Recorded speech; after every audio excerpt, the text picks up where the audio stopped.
àwọn ìjọba wa ara wọn nìkan ló jà fún. Ẹ jẹ́ ká jọ gbé republic yìí láwùjẹ. Odùduwà republic ẹ jẹ́ ká jọ gbé lárugẹ. Kó lè san wá sówó, kó lè san wá sọ́mọ. A san wá sálàáfíà, àìkúbalẹ̀ ọ̀rọ̀. Àní àsìkò yìí ti tó. Ọmọ Odùduwà. Àsìkò yìí ti tó sẹ́. Ọmọ Odùduwà. Àfẹ́lẹ́ yàmẹ̀yàmọ́. Ọmọ Odùduwà. Àfẹ́lẹ́ yàmẹ̀yàmọ́. Ọmọ Odùduwà. Àsìkò ti tó. Àsìkò ti tó láti gbára wa lọ́wọ́ ìjọba amúnisí o. Ẹ jẹ́ ká dúpẹ́ lọ́wọ́ àwọn gbogbo àgbààgbà Yorùbá látòrí emeritus professor Banji Akintoye, comrade mi ń kọ́ Victor Taiwo, olóyè Sunday Igboho. Ẹ bá mi tọ́jú bàbá tèmi ààrẹ Gani Adams àti gbogbo Yorùbá akíkanjú ọmọ Yorùbá tó wà lókè òkun. Látòrí Mr. Adékúnlé Adépọ̀jù, àní ìgbà ọ̀tun ti dé. Ọmọ Odùduwà. Ìgbà ọ̀tun ti dé. Ọmọ Odùduwà. Àfẹ́lẹ́ yàmẹ̀yàmọ́. Ọmọ Odùduwà. Àfẹ́lẹ́ sìmẹ̀sìmọ́. Ọmọ Odùduwà. Àsìkò ti tó. Àsìkò ti tó láti gbára wa lọ́wọ́ ìjọba amúnisí o. Ẹ̀ ń fọ́fọ́ Odùduwà republic ó náwó ẹ̀ sókè. Èmi náwó mi. Ẹni tó ń fẹ́ Odùduwà republic, ẹni tó ń fẹ́ Odùduwà republic kó náwó ẹ̀ sókè ni. Èmi náwó mi. They drink, they fornicate, they do all the things that all human beings do. So it's not a question of religion. There's no question of anybody being truly a Muslim there. You know, even I knew a chief judge who was supposed to be leading Muslim prayers, who anytime he came to me in my official residence, he would put a brandy or whiskey in a mug and be drinking, and they would smoke and all that. So I don't think it's religion. When they started this Sharia, how many of them are obeying the Sharia? How many of them? No, not none of their leaders. So it's not religion per se, but they use religion to deceive people and say, Hausas were not Muslims at all. So they say, well, let's give you a superior religion, we'll give you Islam. But that didn't apply to the South, because we've had Muslims in Yoruba land even before 14th century. So truly, what we are fighting against, or what is going on, is clash of culture. And civilizations. And civilization. That's right. Not really the Fulani versus the Igbo, or the Fulani versus the Yoruba. No. It's clash of civilizations. Yes, clash of civilizations and clash of cultures. Yes, you're right. That means we have not really integrated as a people. Never. We have never been. So the word the Nigerian people is a fallacy. Is that what you're saying? Yes. Because, again, in those days, you will say there have always been Igbo markets, Hausa markets in Enugu. There have always been Sabos in Shagamu. But those Sabos were occupied by Hausas. Hausas are peaceful people. We traded in Kolanot. We did even the few Fulanis that came with them at that time, when you had a Sabo in Shagamu or in Ibadan here, they would still look for one Fulani man and make him their Seriki.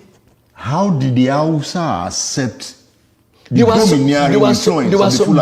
They were subdued. Despite their large number. Yes, they were subdued. Of course, they killed, they ruined, they extirpated their 7 kingdoms. They killed their 7 rulers and took over under the guise of religion. Another thing they used, they used the word corruption. Oh, your people are corrupt. We are saints. Your people are corrupt. They've always used the word corruption to deceive people. But the jihad is over. How come the Hausa man is yet to claim that Hausaness again? It's just now that the efforts we are making in the South have begun to yield fruits. You will be surprised to hear that now in Hausa land, we now have Hausa Christians. Never had that before. Never. You now have Middle Belt Forum that are saying we are not Northerners, we are Middle Belters. We are not Northerners. Don't call us Northerners. Now, when you see a Jukum man or you see a Lantan man and you say you are Hausa or you are Fulani, he will be angry. He may even draw his dagger. Don't call me Fulani. I'm not Fulani. I'm not Hausa. What we did not know until recently is that when you call a Fulani man Hausa, he will be angry. He will say Banzani. Because he knows that I'm superior to Hausa. Can you say I'm Hausa?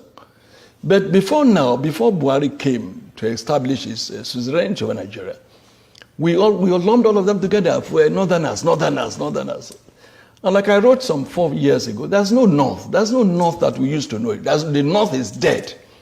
There's nothing called North anymore. So there's a Fulani now standing on his own. He's standing on his own. There's no more North. If they try any war today, oh God of mercy. The kind of cohesion you have in the army, in the military, they fornicate, they do all the things that all human beings do. So it's not a question of religion. There's no question of anybody being truly a Muslim there. You know, even I knew a chief judge who was supposed to be leading Muslim prayers, who anytime he came to me in my prayer residence, would put brandy or whiskey in a mug and be drinking, and he would smoke and all that. So I don't think it's religion. When they started this Sharia, how many of them are obeying Sharia? How many of them? No, not none of their leaders. So it's not religion per se, but they use religion to deceive people and say, Hausas were not Muslims at all. So they say, well, let's give you a superior religion, give you Islam. But that didn't apply to the South, because we've had Muslims in Yoruba land even before 14th century. So truly, what we are fighting against, or what is going on, is clash of culture. And civilizations. That's right. Not really the Fulani versus the Igbo, or the Fulani versus the Yoruba. No. It's clash of civilizations. Yes, clash of civilizations and clash of cultures. Yes, you're right. That means we have not really integrated as a people. Never. We have never been. So the word the Nigerian people is a fallacy. Is that what you're saying? Yes. Because, again, in those days, you will say, there have always been Igbo markets, Hausa markets in Enugu. There have always been Sabos in Shagamu. But those Sabos were occupied by Hausas. Hausas are peaceful people. We traded in Kola North. We did even the few Fulanis that came with them at that time, when you had the Sabo in Shagamu or in Ibadan here, they would still look for one Fulani man and make him their Seriki. How did the Hausa accept they were subdued. They were subdued. Despite their large number. Yes, they were subdued. Of course, they killed, they ruined, they extirpated their 7 kingdoms. They killed their 7 rulers and took over under the guise of religion. Another thing they used the word corruption. Oh, your people are corrupt. We are saints. Your people are corrupt. They've always used the word corruption to deceive people. But the jihad is over. How come the Hausa man is yet to claim that Hausaness again? It's just now that the efforts we are making in the South have begun to yield fruits. You will be surprised to hear that now in Hausa land, we now have Hausa Christians. Never had that before. Never. You now have Middle Belt Forum that are saying we are not Northerners, we are Middle Belters. We are not Northerners. Don't call us Northerners. Now, when you see a Jukum man or you see a Lantan man and you say you are Hausa or you are Fulani, he will be angry. He may even draw his dagger. Don't call me Fulani. I'm not Fulani. I'm not Hausa. What we did not know until recently is that when you call a Fulani man Hausa, he will be angry. He will say Banzani. Because he knows that I'm superior to Hausa. Can you say I'm Hausa? But before now, before Buhari came to establish his suzerainty over Nigeria, we all lumped all of them together for Northerners. And like I wrote some 4 years ago, there's no North. There's no North that we used to know. The North is dead.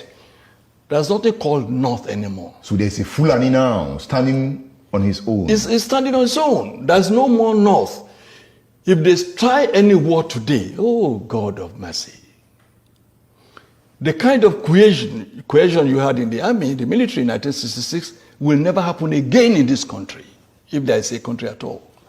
You will not find a Hausa soldier now, I mean, an Igbo soldier going to Enugu to kill a fellow Igbo. You will not even find an Igbo soldier coming to Ibadan to kill a Yoruba man, or a Yoruba soldier going to Enugu to kill an Igbo man. It will not happen again. So the Lantan people, the Benue people will never, ever allow themselves to be used by any Fulani mischief maker. So if I'm getting you right, your argument is that the Fulani hegemony has been broken. Dead. If the Fulani hegemony has been broken, yes, does it mean that the social structure of Nigeria is about to witness a very hard hit that will lead to a new Nigeria? Yes, for those who agree with you to the extent of the fact that there are still some people who want a Nigeria, a group that I don't belong to. But for such people, yes, with the weakening of Fulani hegemony, there could be a Nigeria that will integrate the Soba Fulanis, the town Fulanis, and still reconstruct, rebuild, and then have a Nigeria that should be. But I, as a person, as Tola Adeni, believe that it will take probably 1,000 years to change the mindset of a Fulani person, whose philosophy is kill, maim, rape, send away people from their land and let me occupy it. That is the bush Fulani. It is the bush Fulani. Not the town Fulani. Not the town Fulani. And the town Fulani is more in number. No! The town Fulani is less than 1%. How did you get that figure? Oh, go and find out. Let them allow a sense. Who are the town Fulani? There are very few. The ones who have in Abuja. Or the few that dot spaces in Sokoto. I'm sure that you know that Sokoto, as we speak, is not a Fulani town. Is it not? No, that's a mistake we make. Zamfara is not a Fulani town. There are more houses in Zamfara than Fulani. There are more houses in Kano than Fulani. But the Fulani govern. They are in town. They are in charge. Yes, so it's their town. Yes.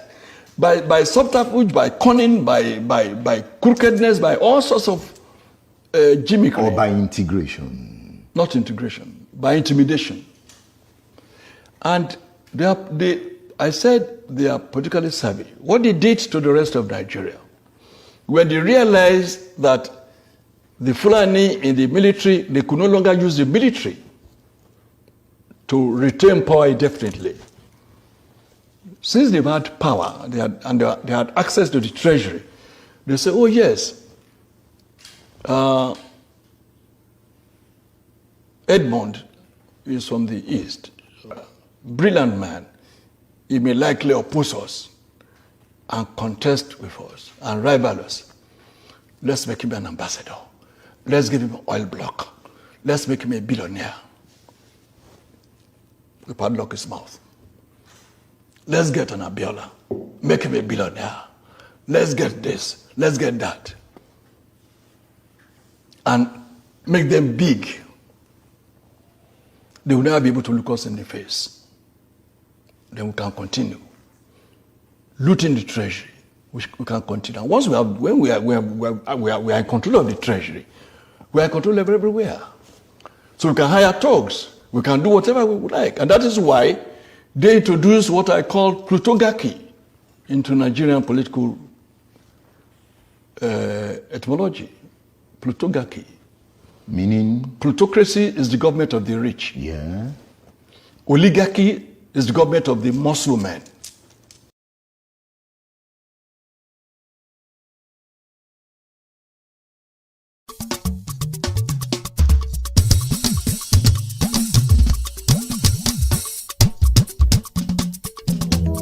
Ìgbà ọ̀tun ti dé ọmọ Odùduwà.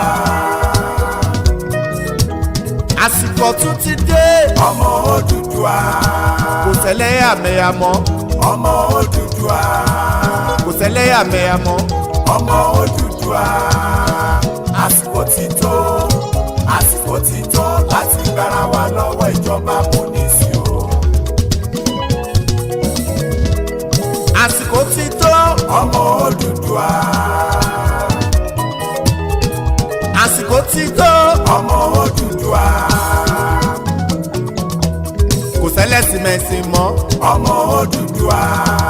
Àfẹ́lẹ́yàmẹ̀yà mọ́ ọmọ Odùduwà. Àsìkò ti tó láti gbára wa lọ́wọ́ ìjọba amúnisìn. Ọmọ Odùduwà rìpọ́blìkì asọ̀wàsọ̀wọ̀ asọ̀wàsọ̀mọ́ asọ̀wàsálàfíà àìkúbalẹ̀ ọ̀rọ̀ àfẹ́lẹ́yàmẹ̀yàmọ́ àfẹ́lẹ́sìmẹ̀sìmọ́ àwọn ìjọba wa ara wọn nìkan ló jà fún. Ẹ jẹ́ ká jọ gbé rìpọ́blìkì yìí lárugẹ.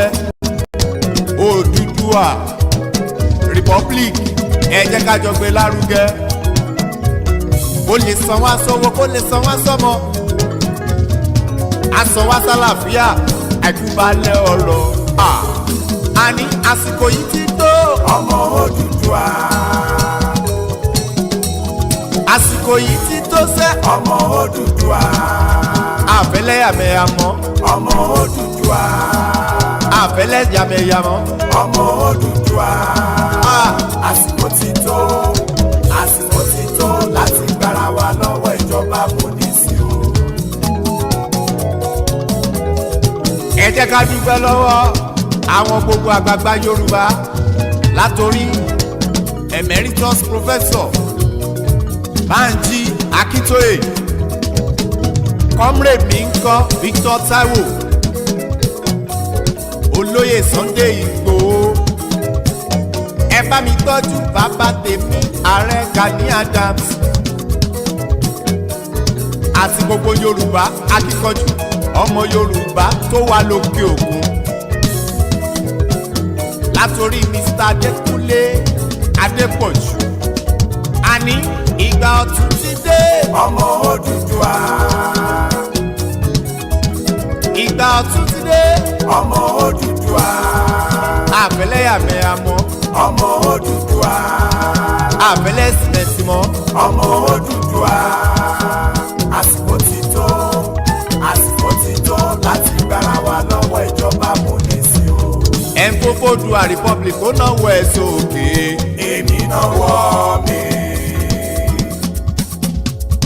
Ẹni tó ń fẹ́ Odùduwà Republic, ẹni tó ń fẹ́ Odùduwà Republic kó náwó ẹ̀ sókè ni. Èmi náwó mi.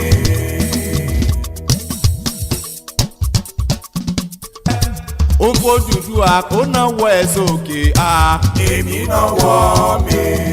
Ẹni tó bá f'Odùduwà Odùduwà Republic kó náwó ẹ̀ sókè ni. Èmi náwó mi.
but as things falling apart before even started. But the question is, would that election even hold at all? Well. If you had the opportunity to join this online yesterday on the Niger Voices, you would have had what a comment. We would put it across. Okay, once we wait for Mr. Olayomi Koiki, who will be joining us in a moment.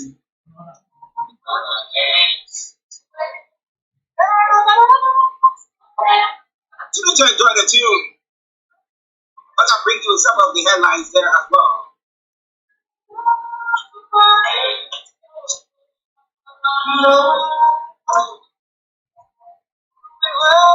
Well, Rivers government has cancelled approval for PDP presidential campaign council as a use of a stadium. But what is all that? Let's put the strong vote of your opponent, they are coming to view of your place, then decide, no, you can't use that place. That will be quite an interesting election, right?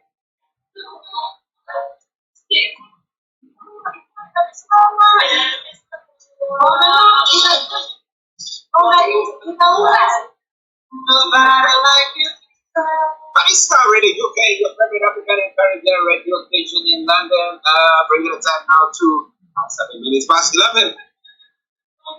As I said, Yomi is ready, but he's just putting some few connections through. So just for the other platforms where we broadcast to us from. Naira scarcity. Finally, Archie reacts. It's CBN advisory. What date has he given them? Among of some area, everybody as far as bills. Pertaining to the Naira scarcity. The politicians put it, get the money to the education after, like they normally do, take it, put your money, and then getting the money, send some money, and then they it out, But interestingly, what actually people say that, well, the fact that the other election, the last election, there was a bullion ban in his home. We said, well, it's not that I said the bullion ban to come to my home, but it was that it made its way, and I think they came to him, he is the sat now for the area, going to tell them where exactly the bullion ban is supposed to go to. Well, you want to know more? Just need to, because I've now got the one and only white lion, Mr. Olayomi, who has joined us. Let me say massive good morning to you, Yomi. A very good morning to you, Mr. Archie. Good morning to all our listeners and viewers from around the world. And it is the Thursday edition, the 2nd day of February. And let's say good morning, good afternoon, and welcome once again to Starr Radio UK. It is always the finest African and Caribbean radio station in London. But we take you around the world. But this time around, at exactly 8 minutes past 11, we're actually taking you into the most important part of Africa, Nigeria. And I say, welcome to the program. Yes. How are you doing? And how is your family? Well, the family is doing very well. I'm doing as well, very good. As usual, I've done the normal runs that we do in the morning. Go to the back home as usual as well. And I say, it is, the weather is not too bad this morning. I didn't realize that the crowd of over 500,000 teachers were in central London yesterday. We missed that. We could have been right there, but it shows that the protest is allowed. But again, you can't do that for a very long period. It will collapse the whole system. So the schools have actually resumed back. But the message to the government yesterday is, you must look into our wages, and I'm sure that is a signal. But can this happen in any part of Africa where over 500,000 teachers in university will come out? I'm not sure such can happen without any kind of blood spill by the country like Nigeria. I probably love to drink blood. But again, we're here to say Nigerians' rights must be respected. The indigenous people must be respected. And that was where we started from yesterday into Niger Voices. I come again to you back in the studio. Well, listeners, Mr. Olayomi Koiki and not this series of Archie here, South Television, we bringing you updates from Nigeria. But let's go to yesterday's Niger Voices. So you painted on it briefly. Let's, for the sake of those who didn't have the opportunity, so that next time they can join in. Can you tell us exactly what was discussed there, please? Well, Niger Voices is a program that comes up, every Wednesday live on the transmission from London, and it is a very, very important program in the sense that it not only engage Nigerian, it also engage, other African countries that are probably maybe have married Nigerians, or they are also doing one business or the other with Nigeria. So yesterday, we actually looked at, what should Nigerians be expecting in the next 24 days to election. It is now 23 days. Election has been scheduled for the 25th of February, but because of a lot of uncertainty that has been going on in Nigeria for the last 62 years of Nigeria independence that led to the democracy, a lot of questions are now being asked, whether Nigeria will be able to hold itself together. Let me go through some of what we looked into so that, it's a 2.5 hours program. It's already on the Starr Radio UK website. It's on our social media, Facebook, YouTube, and likewise on the Twitter. Remember to follow us on Twitter on Starr Radio UK. We looked at 5 angles that election might not be able to hold. And even if the election hold, are we going to get, the final conclusive result? The number one we looked at is the coup that probably might come up before the election, which again is still something that is being cooked, but probably maybe by the time it's finished, it will become something that will come on the airwaves, and then we would officially know that it's a coup. But right now, there is no coup in Nigeria, but there is high intelligence that there might be one before election. The second one is, we looked at the 774 local government where election will be held. If 550 of those local governments have been attacked in one way or the other by terrorism, the ISIS, the Boko Haram, and the jihadis, the Fulani attacks in the 550 local government, will that guarantee an election to hold in Nigeria? I mean, we're talking about almost more than half of, what we can call, local government that is currently being affected. We talked about that. Then moving into the insecurity as well. We now talked about identity. The identity of who? The identity of the indigenous people, the Biafra, the Yorubas, the Middle Belt, the Hausa, and the remaining ethnic groups in terms of whether their real identity is Nigerians or it's something that they would like to continue to be used as Nigerians rather than saving their own identity. I mean, an English will probably not to be called a Scottish, and a Wales will probably not to be like to call a German. I'm not sure somebody that is a French would like to change his identity to something else entirely. We now talked about the interim government, and that took us back to Babangida when he was actually leaving the office. Babangida did not resign. He did not retire. All he did was he stepped aside, gave the government to Shonekan, which was an interim government during that period of time. And eventually, Abacha took over just in time. He was like a prey lion waiting, for Babangida to go. Are we going to see a kind of interim government set up before May 29? It then came up to talk about the subsidy. We talked about, the new Naira note, and we talked about, 3 trillion is currently, we talked about 200 billion is the budget that is set up for Nigeria. But 2 trillion of that is something that we are spending on subsidy. Remember that this government, in terms of the current situation with El Rufai saying that it looks like there's now a new cabal trying to disturb the reason why APC should win the election. We talked about Atiku as well in terms of whether Atiku is somebody to be brought in as the new president. We looked at Peter Obi. Is Peter Obi going to bring the unity? Or is it an agenda or an agent to disrupt the Biafra movement as well? Peter Obi at some point supported the Biafra movement. And the last but the least is talking about the right to self movement. And that movement means that, if the Baba Adeboye, the leader of the Redeemed Christian Church, say 80% of the income of a nation is actually going into the pocket of few. And likewise, 90% of money we get, we are currently using what we can call the interest that we are paying on the money that is being borrowed presently. All these were something that we discussed yesterday. We talked about the press release between the Biafra and the Yoruba, and some data the Biafra has already put out for those in that particular part of Nigeria today, the 23rd, the 24th, the 25th, the 26th, the 27th, the 28th. You must save those dates, according to the spokesperson of the Biafra, Mazi Simon Ekpa. And the question then is, APC is a Yoruba candidate, PDP is a Fulani candidate, Labour Party is an Igbo candidate. Is Nigeria going to survive the next 24 days? That is a big question. Is Nigeria going to survive the next 24 days? But the issue is, some people say there's an adage in Ghana where they say the devil you know is better than the angel you don't know. So maybe the Igbos decide, you know what, we think that because Obi has been part of the IGBOHO before, or someone who was supporting that part where the Igbos will separate themselves from Nigeria.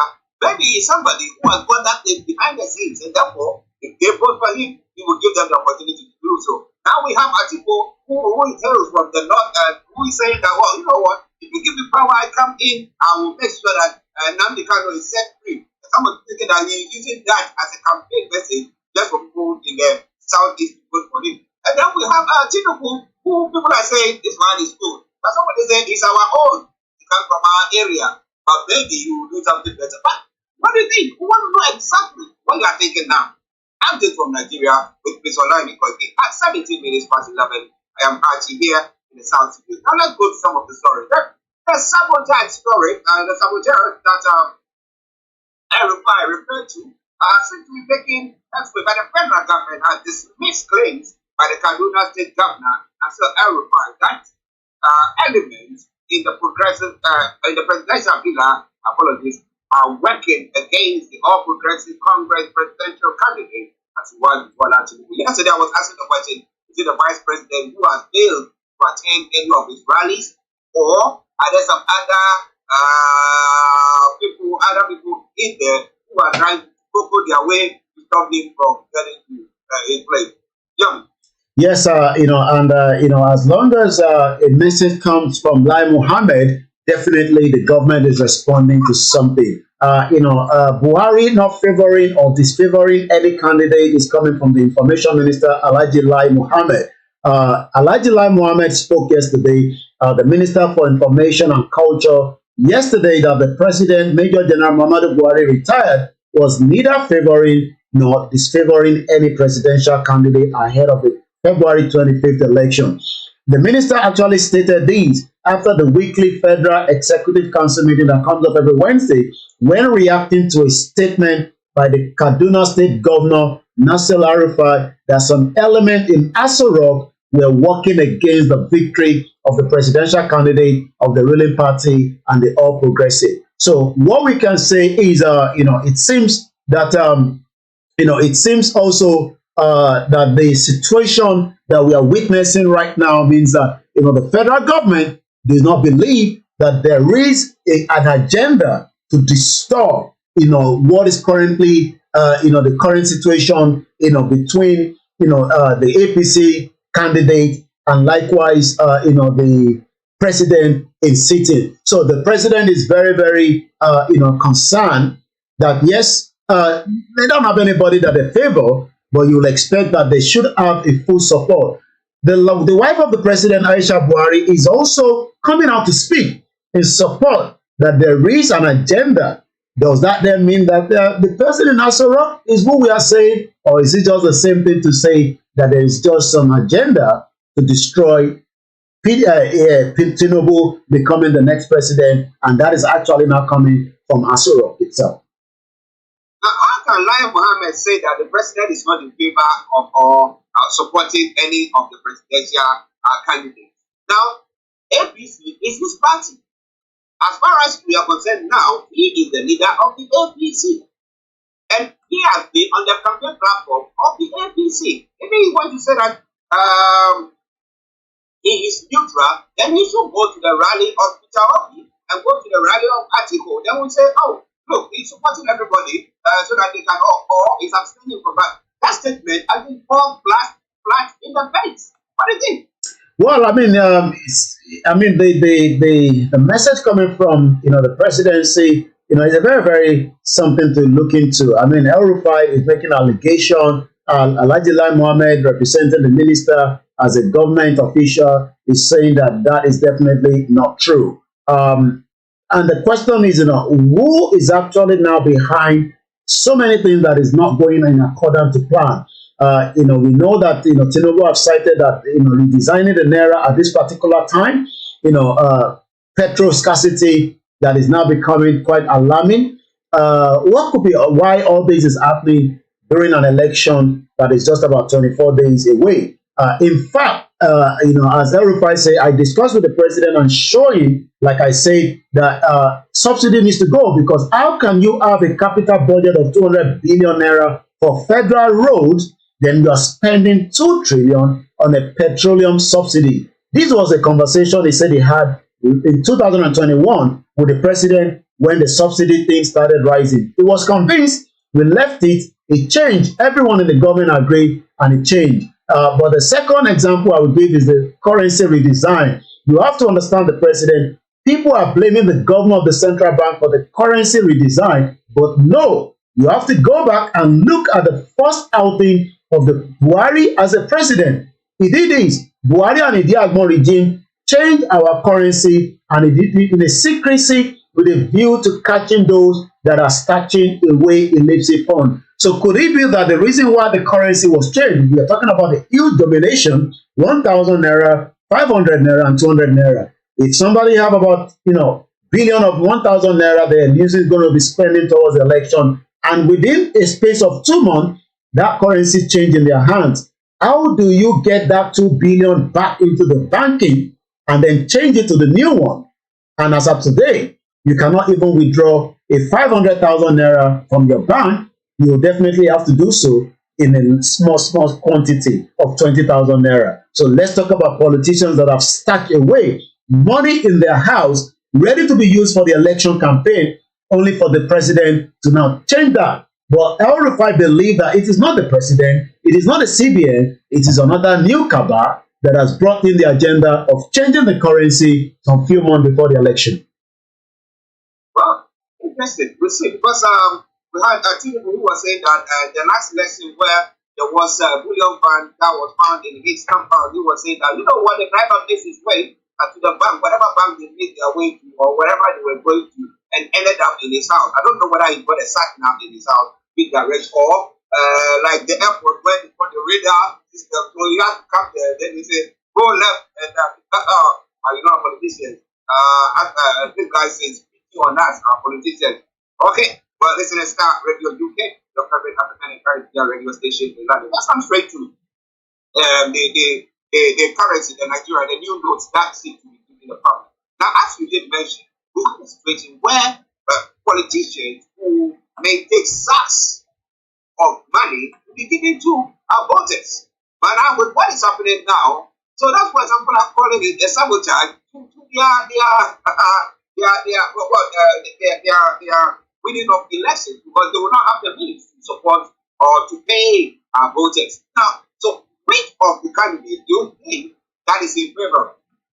Well, who is he in favor of is definitely, we don't know, but we might say Peter Obi doesn't want to spend money, but every election in Nigeria involves, billions of naira to be spent. I mean, for campaign, for logistics, not illegally, but we do know that, when it comes to the previous one, like the the PDP and the APC, they've always used, fraudulent way, to manipulate, Nigerians in terms of, money-wise.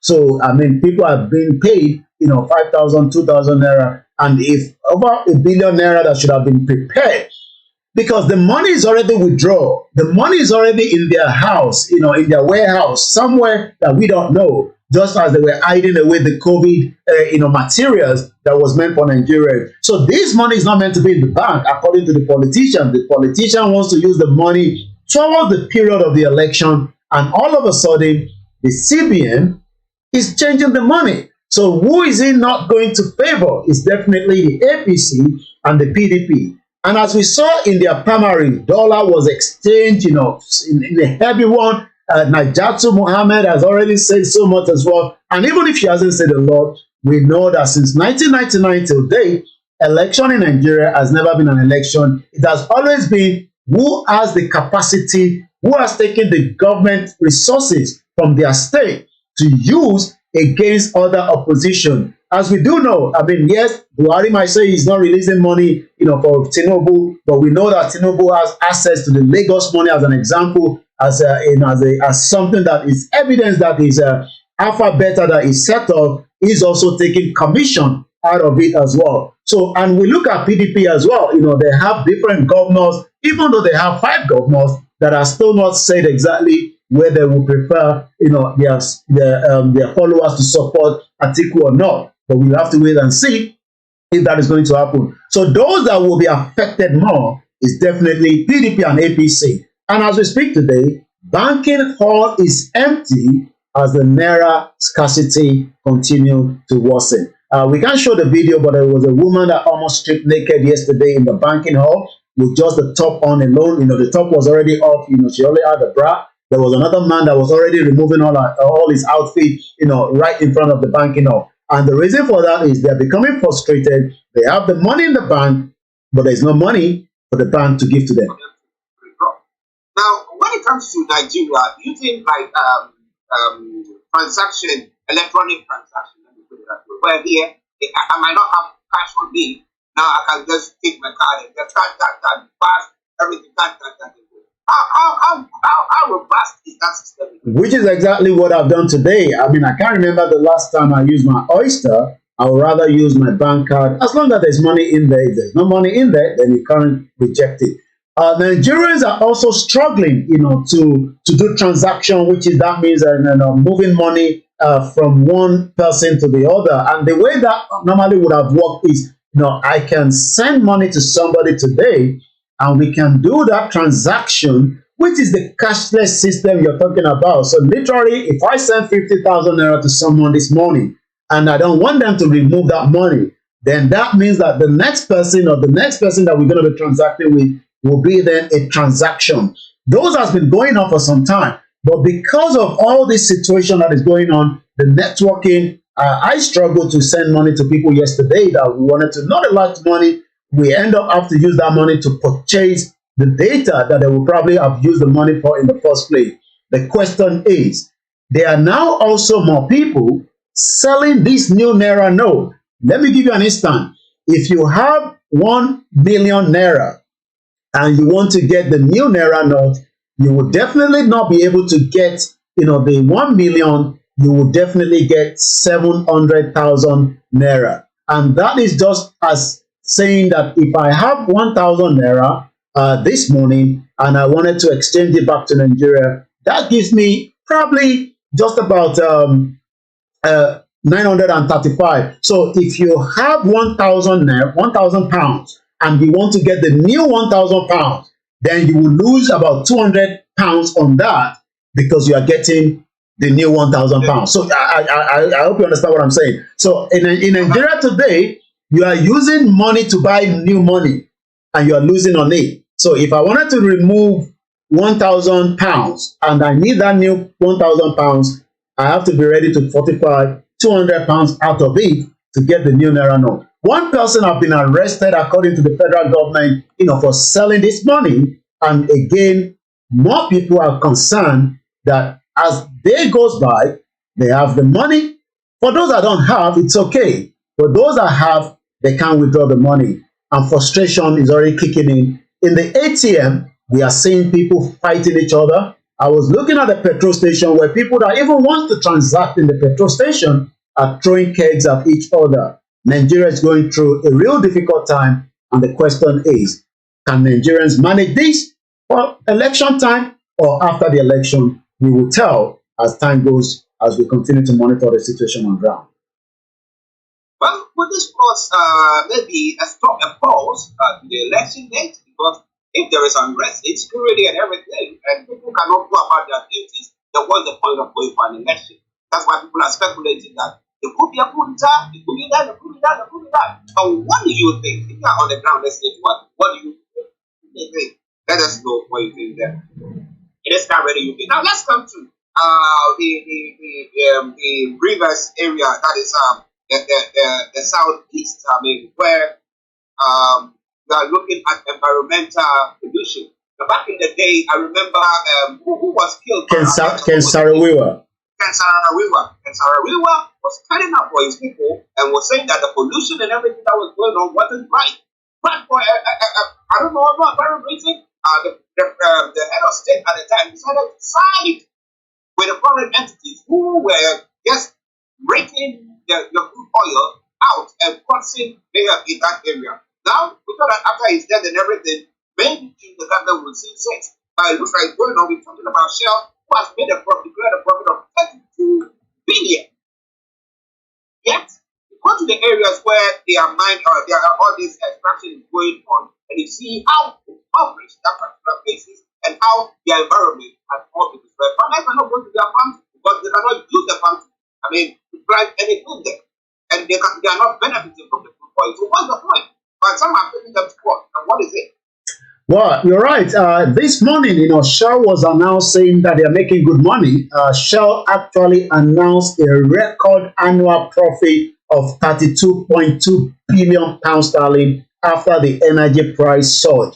Pressure over profit as consumers struggled with cost of living crisis has led to the company being hit with an estimated 2.3 billion in a windfall taxes for the full year. As they are making money, let's remember that somebody like Ken Saro-Wiwa, the picture behind you there, was actually killed, by the federal government of Nigeria, as at that time was a military dictator, Sani Abacha. Ken Saro-Wiwa was murdered on the 10th of November 1995. He was a Nigerian writer, television producer, and one thing that led him to be killed was because of his environmental activism.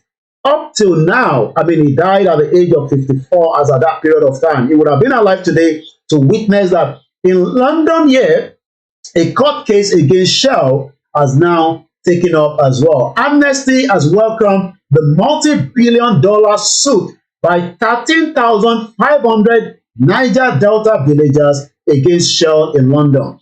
Shell actually oil spills have wrecked the livelihood and poisoned their wells, polluted their land, water, which means they can no longer farm or fish. This was the reason why Ken Saro-Wiwa was out there campaigning.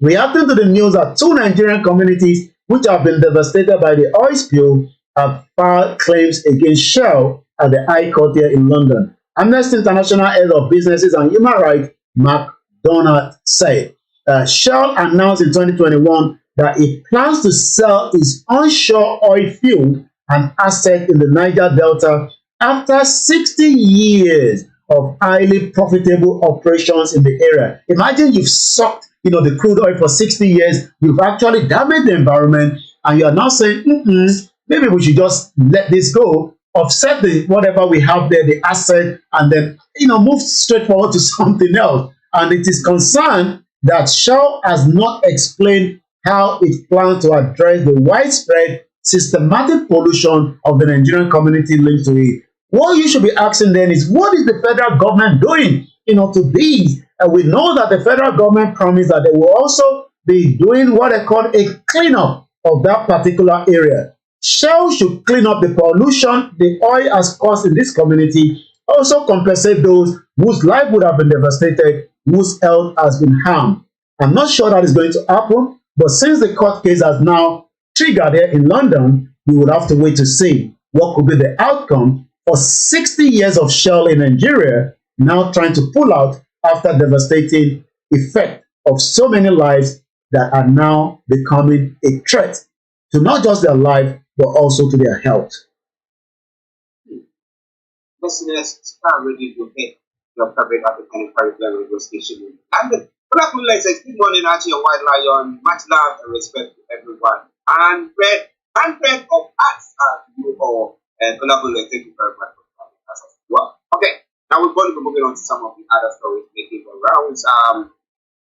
Woman colluding with bank selling Ray Khaled, Naira, and loans on Trinidad has been arrested. We know that that type of, it's desperate times, desperate measures. People are doing also to rake in some money there. But we'll talk about a lot about the what is going on when it comes to the new Naira stuff. I know Yomi has got more stories coming your way. Now, Yomi, election, political, as we see, some yet to be identified as sinners have attacked the office of the Independent National Electoral Commission and Odoto in the mainly south local government area of Anambra State. And you listen to that and you ask yourself, already they were complaining that logistics, they are not sure we'll be able to get the logistics there. So in places where they've gotten in, their edifices or their buildings are being burnt down and stuff like that. Why is the hope? Yomi? Well, you're quite right. Anambra again, gunmen killed a teenager, a very sad one, and also burned 1,240 INEC materials with buildings.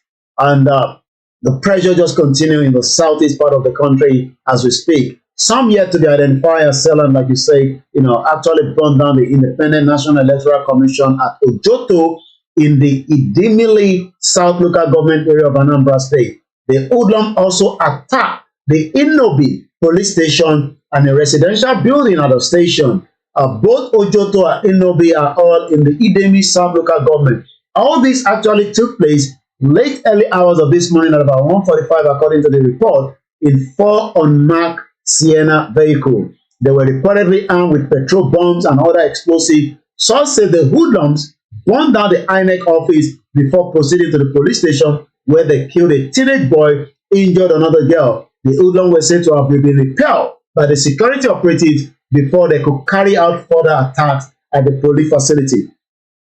The situation in the southeast is something to be concerned about, and we do know that not just because of the agitation, it's because we also have the uncertainty. I mean, let's remember that Wike does not even want campaign of Atiku in Rivers State, and they are meant to be political parties. So that definitely means that some of the PDP might also try to compromise the chances of Atiku in those parts of the PDP zone as well. We know that Anambra is also one particular section that is going through a lot of turmoil, just as Imo State and the rest of the other part of the southeast.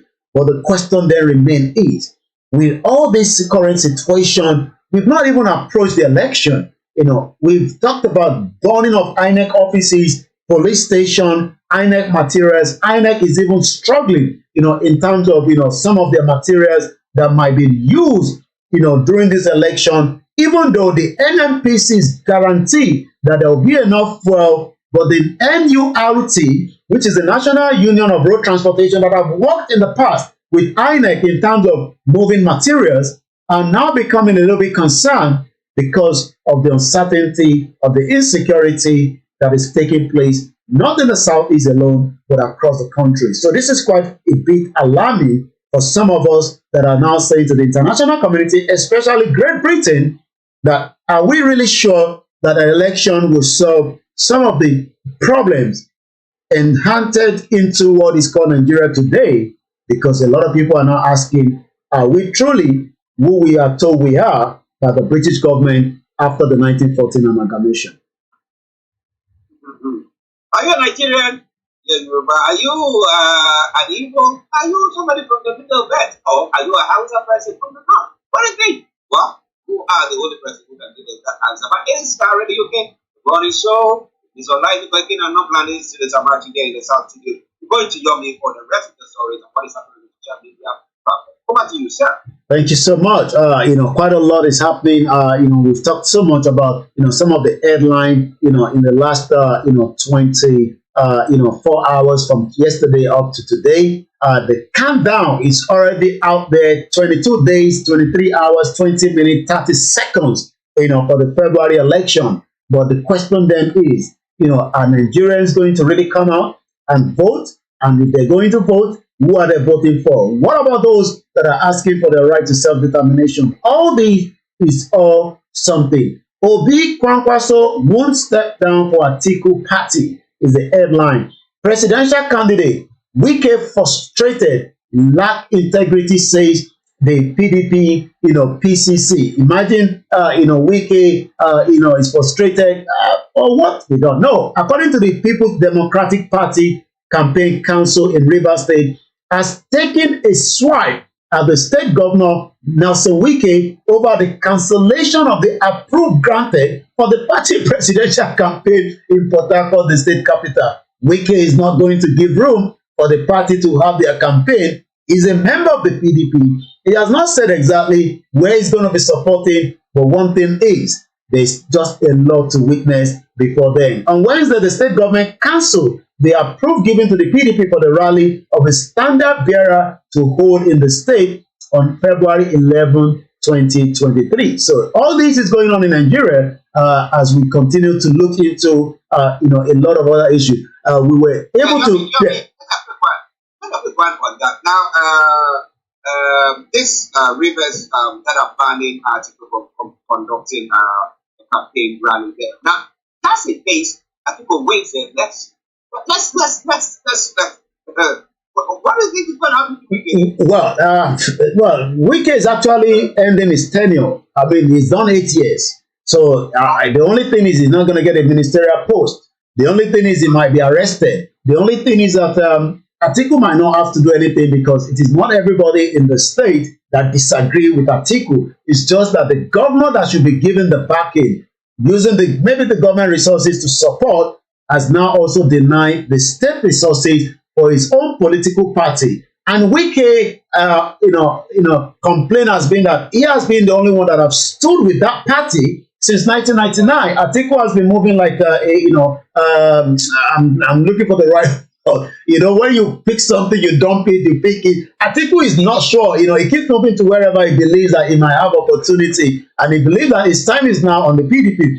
Wike contested heavily in that presidential primary, but the dollar was not enough. Atiku had enough dollar to make things change. And today, Wike is now showing him who he is from the state level, but all this is going to have big impact in terms of their party. And even though they are facing that, APC is facing the other way around as internal cabal is destroying the chances of Tinubu. Labour Party seems to be going in a smooth way. But the question then is, will the election be given to the Labour Party candidate Peter Obi? Should he even win? Or are we going to see a runoff? Or are we going to see where the Yorubas will hold the ground and say election will not hold in the southwest, just as the Biafra are saying nobody will be allowed to conduct any election again in Biafra land. So there's just a lot of mismatch. But we will continue to monitor all these as we go straight into the social media, where Tinubu is trending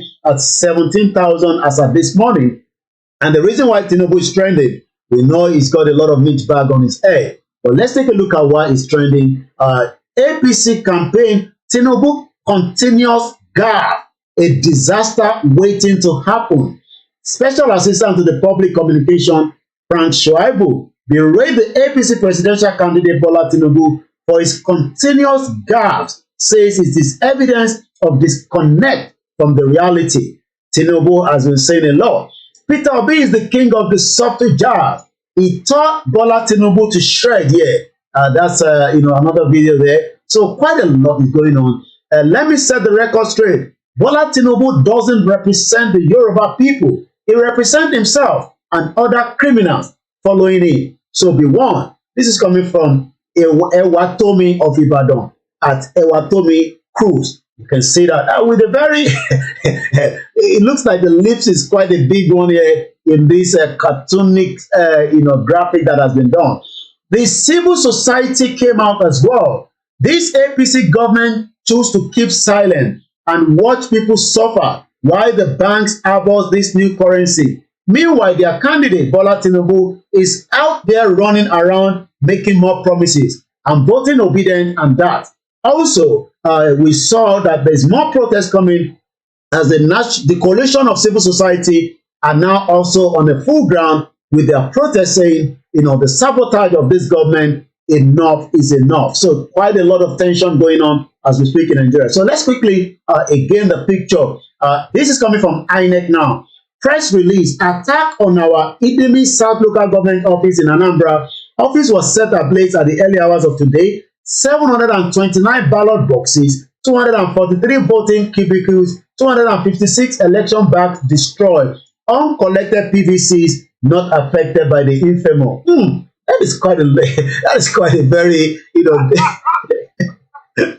that is a magical one. I mean, 2023 election we hold. So INEC is so adamant that whatever is happening in their INEC offices being burnt down, they are still going to go ahead with the election according to them. So if the PVC has not been affected, How come it's taking longer, for those to get their PVC is the question. So let's take a look now at the other part before we come back again to you in the studio and wrap it up. Again, quite a lot of Nigerians use, the social media. Citizen AY, the protest against CBN currency exchange policy has started in Lagos. It's coming up there as well. Also, quite a lot of other news.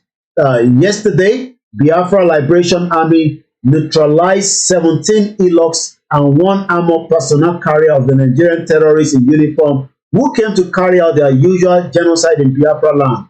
The war is official. They met higher power resistance from the Biafra Liberation Army. This is coming from Simon Ekpa, the spokesperson of the Biafra as well. Also, we are looking at more other too before we come back again to you in the studio. Quite a lot on the social media. This weekend again, at exactly on the 4th at 5 p.m., Biafrans and Oduduwa and Ambazonia, there is a prize for freedom, and this is coming up exactly on the Twitter space by Ifeanyi Nwora. So that is also going to be coming up this Saturday. And the last one, Central Bank of Nigeria has now directed deposit money banks to commence the payment of the redesigned naira note over the counter, subject to a maximum daily payout of, guess what, 20,000 naira. Isn't that government wants to give people money? So if I have money, and let me break it down, we say all the time the exchange rate is 920. So a 20,000 naira, let's take 15 pounds and multiply it by 935. So 15 pounds is what you can withdraw if you have 1,000 pounds, if you have 500 pounds, even if you have 20 pounds, you won't be able to withdraw that 20 pounds. So imagine that, I have gone out this morning, as usual, to do my rounds, and I've been able to spend, not a lot of money. And if I wanted to spend that money, only to be told by the counter that I can't spend that money because the money, even though it's available, but there's a restriction on it. So there's a cap that is frustrating Nigerians. And that is why the woman was almost half naked yesterday in the banking hall. More people are queuing outside the banking hall. The situation is very, very terrible on the ground. 23 days before the election, there is no money for any Nigerians today, even though the diaspora are trying to help their family, especially as the election is coming to maybe get them food and whatever, but they are not getting the money out of the bank. And we now also have countdown before your money become officially expired. 8 days from today, you will not be able to use the old Naira note.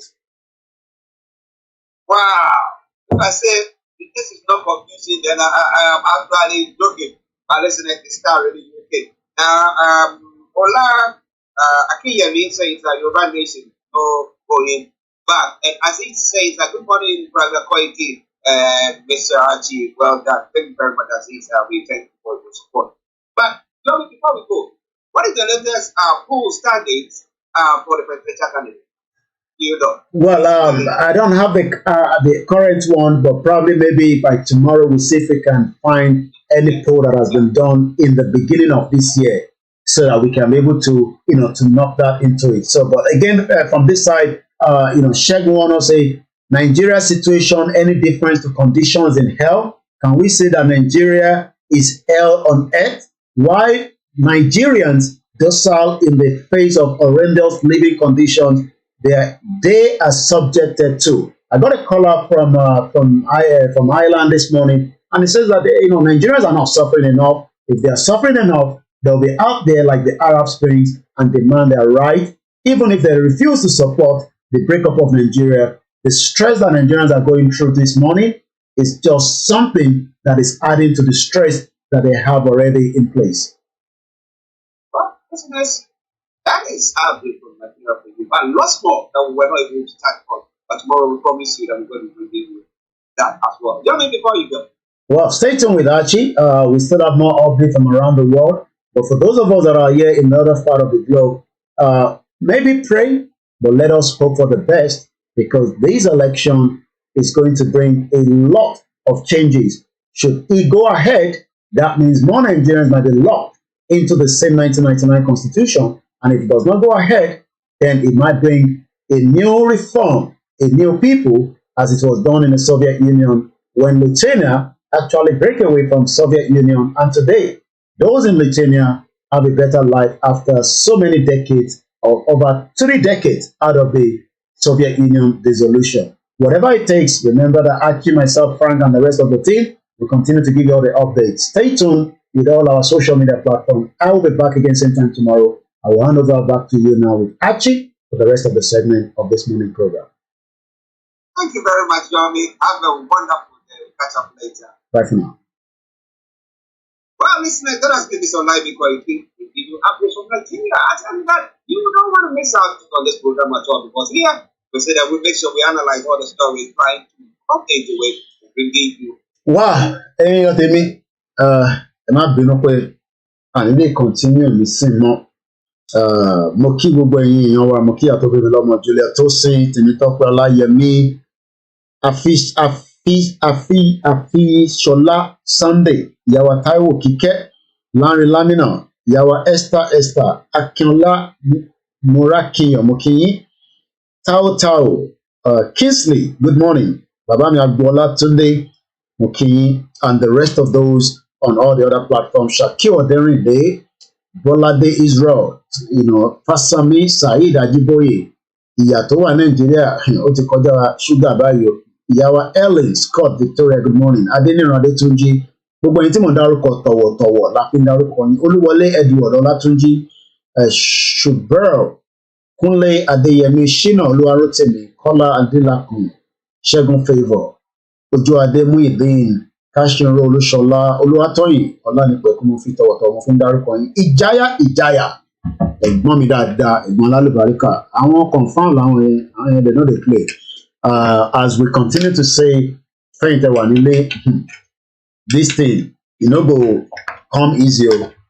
Mo kẹ́yìntẹ́ wà lórí Instagram, Sharp Boye, mo kí ìyàwó Àbíkẹ́ lórí Instagram, Táyọ̀ Máfẹ̀, Tèmíyẹmí, gbogbo iná ni mo kí, Official Lopez 123, èèyàn lówó nínú bank kò lè rówó gbà jáde, DJ 75, ẹ̀gbọ́n mi dáadáa, kò ní bàjẹ́ fún yín, bẹ́ẹ̀ ni Nigeria is dead already, break it up now and save lives. And those of you on our MixLR this morning, we appreciate you. There's about 7 of you as usual. Enough is enough. Ọlọ́run ìyá yẹn kó tẹ̀ tó wá kọjá ojú pálí ṣúgà báyìí mo ṣeré Ọlọ́run. How can you have money and you can't have access to that money? Is that not craziness? Kí ló tó fẹ́ crazy jù yẹn lọ? Yíyan lówó nínú account kó wá lè rówó gbà. Mo kí yín ìyá wa Àjọkẹ́. Arolat Venture, mo kí yín o. Túnjí 6687, mo kí yín o. Hafiz 4725 Henry, Daniel Oyede Adeaspan, Ẹ̀ka dárúkọ tí bá gbàgbé má bínú, Akíntola, quite a lot of people on Instagram. Ọmọtúndé Ṣódùkẹ́, mo kí gbogbo yín o. Wow, people are so, everybody's tired of that shitty country. I'm serious. Nigeria is kò tẹ̀ ṣe máa sọ rárá. Ọlọ́run kò ṣe máa sọ. Àwọn èèyàn rò pé bóyá torí àwa wà lábroad, bóyá à ń jẹ à ń mu. Ọlọ́run bẹ́ẹ̀ ṣe ń jìyà yẹn kò tẹ́ wa lọ́rùn, bẹ́ẹ̀ ṣe ń jìyà yẹn ẹ̀gbọ́n mi Azeez bẹ́ẹ̀ gbójú mi wá fún just few minutes then switch over. Ṣẹ́rí bẹ́ẹ̀ ṣe ń jìyà yẹn kò tẹ́ wa lọ́rùn. Ọlọ́run kò ṣeré, ìyà tẹ́ ń jẹ lójoojúmọ́ yẹn kò tẹ́ wa lọ́rùn. So even though pa àwọn kan ń bú wa and disagree pẹ̀lú views wa and all that, kò bẹ́ẹ̀ ṣe ń jìyà yẹn kò tẹ́ wa lọ́rùn. Ebi ń pa mí báyìí nísìnyí, and I'm not joking, because mo fi jẹ breakfast and it's almost 12. Lẹ́yìn omi tí mo mu yìí nìkan, kò ṣe pé kò sóúnjẹ nílé, ẹ ti understand. Lẹ́yìn omi yẹ omi tí mo ṣì mú dé, and this is about whether ní kí n máa mu bí 1 litre lójoojúmọ́, kọ́lọ́run kó ṣàánú. Àwọn táwa lábọ̀ bí ọ̀la máa ń momi gan púpọ̀, but èèyàn ní láti momi láti máa fi flush system èèyàn, ó wà very very important. So, but it's because tí èèyàn bá ń wo tó ń lọ nílé ní ojoojúmọ́, kódà èèyàn á máa béèrè pé irú ayé wo la wà yìí.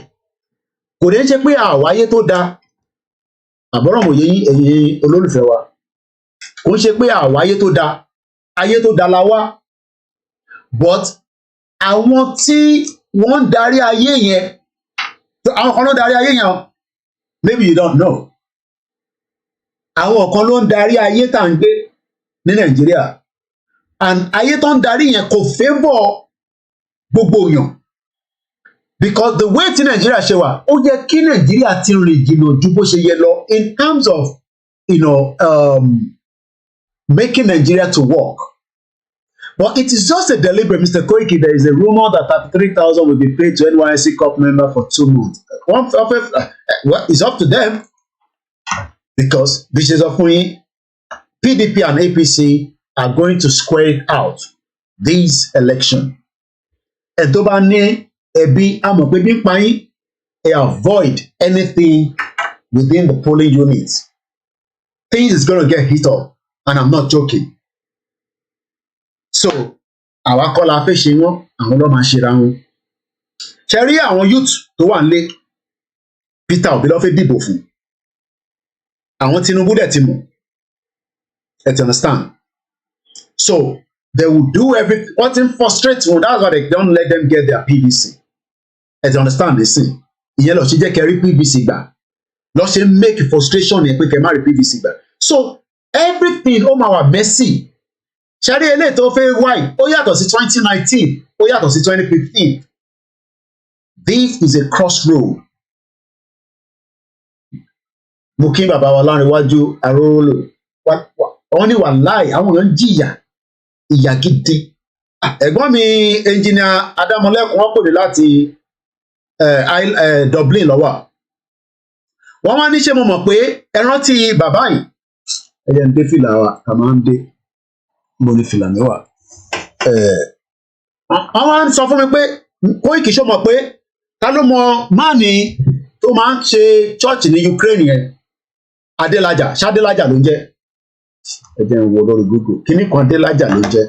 Mo lè ṣe bí 1 hour. So pé sọ̀rọ̀sọ̀rọ̀ ni wá. A máa rí nǹkan sọ náà ní gbogbo ìgbà ni. Ọlọ́run má jẹ́ ká máa rí tá à ní sọ. Let's do a quick so that instead to start up another program. Kakoma roll it together. Okay. There's also a situation report from Ibadan. I don't know what the situation report is, but mo rí pé àwọn team wà ní Ibadan lọ́wọ́lọ́wọ́ situation report. Ẹ máa support the platform wa ká lè máa fi ṣe so many things. Who are very, very important, especially àwọn ọmọ tó wà nílé yẹn.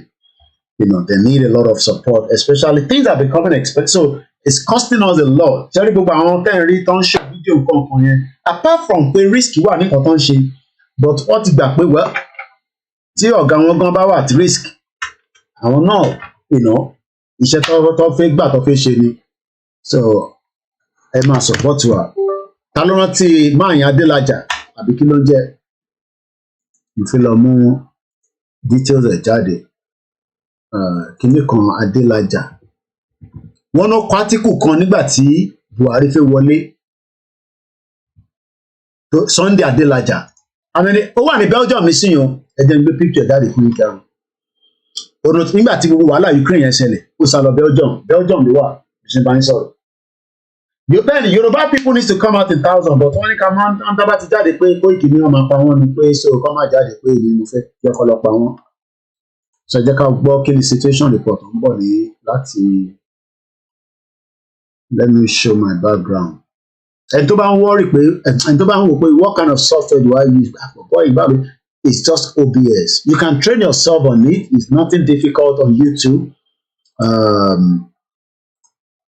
So let's bring this in and let's go and see kí ló ń ṣẹlẹ̀ ní mo rí signal láti Ìbàdàn. Ṣé ẹ jẹ́ ká gbọ́n kò ń ṣẹlẹ̀.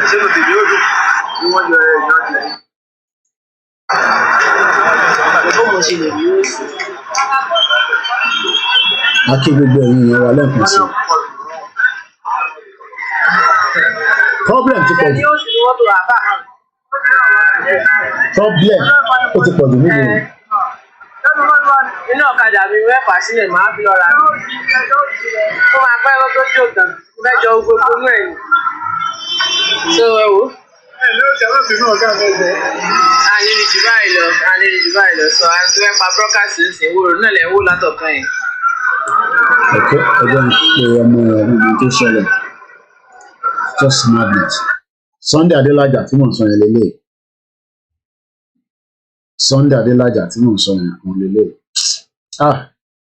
Nǹkan ń bẹ nílé, mẹ́wàá ń bẹ nílé. Gbogbo eléyìí nísìn wọ́n ní átíkù kan tó fi sọpọ́tì Buhari, wọ́n ní tútù kan mí nísìn tó fi sọpọ́tì Tinubu, but nígbà tí problem ṣẹlẹ̀ kò lè lọ sílé. Belgium ló sá lọ, máa tẹ̀ ń wò yìí, Belgium ló wà bí ṣe bá ń sọ̀rọ̀ nísìn. Kí ló ṣẹlẹ̀? Mo wo fídíò nísìn, kí ló ṣẹlẹ̀?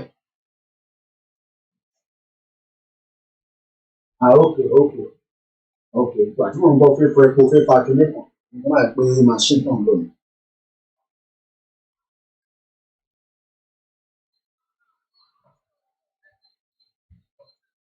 Okay. Ó yé mi. Ọlọ́run àjọ orépo, alright, pẹ̀lẹ́. Ọlọ́run àjọ orépo, alright. Ìgbà tí mo kàn ń gbọ́ tí mò ń gbọ́ oṣooṣù náà máa ń sáré pé alright. So ẹ̀yin èèyàn wa bí ṣe ń sọ lọ, ẹ jẹ́ n gbójú mi wọnú broadcast yẹn. Máa ń tẹ̀ ń wò yìí, Adélájà, wọn ló kọ átíkù kan nígbà tí Buhari fẹ́ wọlé tó endorse Buhari gan. Wọn ló tuntun kọ another one nísìn lórí Tinubu. Mo kí Mr. Ṣẹ́gun Gbókúsò ẹ káàbọ̀ sà. Ṣé rí ẹ̀yin tẹ́ wà ń lé láì níwà òkúnnù ẹ̀kọ́ ní rí nọ́mbà yẹn ni ẹjẹ́ minimize mo lè minimize it because it's my real kìíní tí máa ń lò, so mo lè dé pẹ̀lú ẹ̀. Ẹni tó bá fẹ́ pè wá tẹ́ bá ti mọ studio number ẹ lè pè mí kájọ máa gbé yẹ̀wò. Ṣé dandan ni pé kájọ wà together ni? Kí ló dé táwọn Yorùbá politician ẹja gbójú bàbá ìkúrò ẹja padà sí full screen wa padà. Kí ló dé táwọn Yorùbá politician fẹ́ yẹ kí á wà together nínú Nàìjíríà? Ìbéèrè tí mo fẹ́ mọ̀ láàárọ̀ yìí nìyẹn. Ẹni tó bá fẹ́ pè wá nọ́mbà mi nìyẹn, studio number. Mo kàn ní láti lọ wá nǹkan tí máa jẹ, so màá lè yọ ojú mi kúrò because wọ́n ní kò dá tíyàn bá ń jẹun ká máa fi wọ̀nyí. Ẹ já lọ sọ́dọ̀ àbúrò mi Àkànjí mò ń gbọ́ ẹ. Ẹ káàbọ̀ ẹ̀kú iṣẹ́ nígbà. Èmi ni ẹ. Owó fídíò kan tó bẹ̀rẹ̀ ní Bínú. Kìíní inú mi dùn gan pẹ̀lú nǹkan tó ṣẹlẹ̀ ìgbà. Wọ́n tẹ̀jọ́ wípé ní ẹgbẹ́ kan ìbànújẹ́ ọkàn ló jẹ́ fún mi. Ìgbọ́n táwọn ènìyàn wa ní nǹkan tó ń ṣẹlẹ̀ yìí tí ó bá ṣẹlẹ̀ ọ̀nà rẹ̀ níbi ìrọ̀lẹ́ ń pàpà wọn. Ọ̀rẹ́ mọ̀ pé nǹkan tí Koiki ń sọ nǹkan tó fẹ́ ṣẹlẹ̀ òun lè yín sọ fún wa. Okay, look at it now. Everywhere gbẹ ni ẹnu rẹ̀ ti gbẹ báyìí. Àwọn tó wà nílé ẹnu gbẹ ló máa ń sọ káwọn ẹnu gbẹ. Ẹnu ti gbẹ adẹ̀sọ pé ṣẹ́rí nǹkan tí mo fi tọ̀ lẹ́yìn náà ẹ̀jọ̀ gbogbo ọmọ Yorùbá tó máa ń kọ́ nǹkan máa bínú. Inú mi kò ṣẹlẹ̀ tó tí ò bá ṣẹlẹ̀ tí mo rí pé Bíbélì náà sọ ó ní láì ṣe ìgbàlá àwọn èèyàn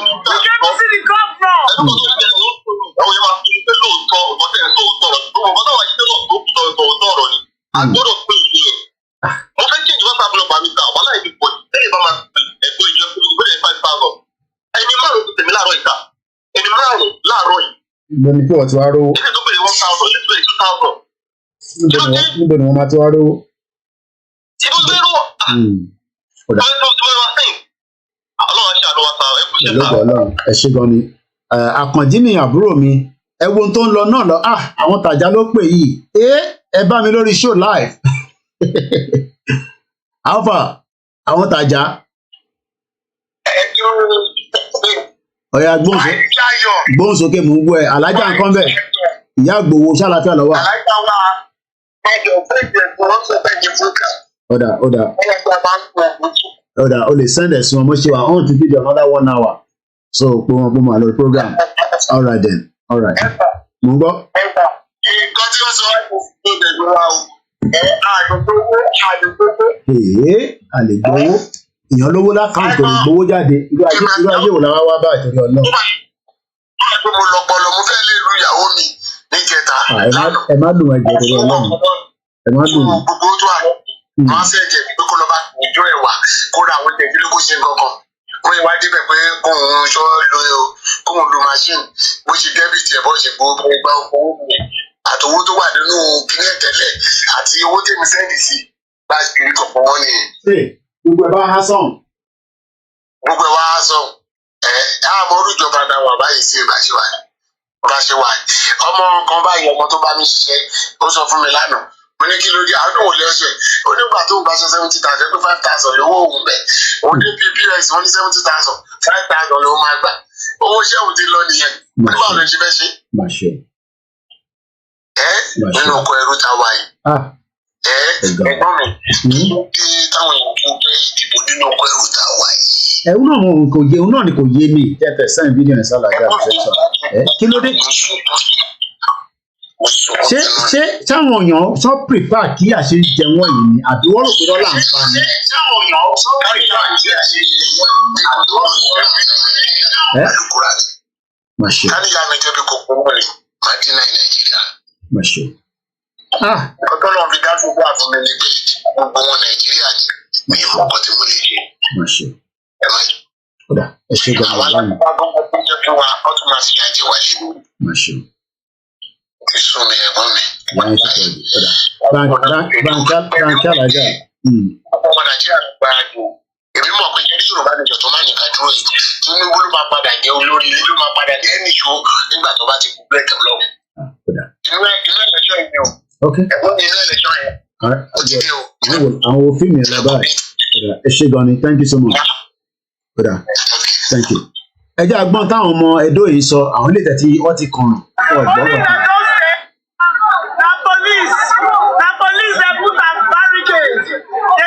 Police will address us.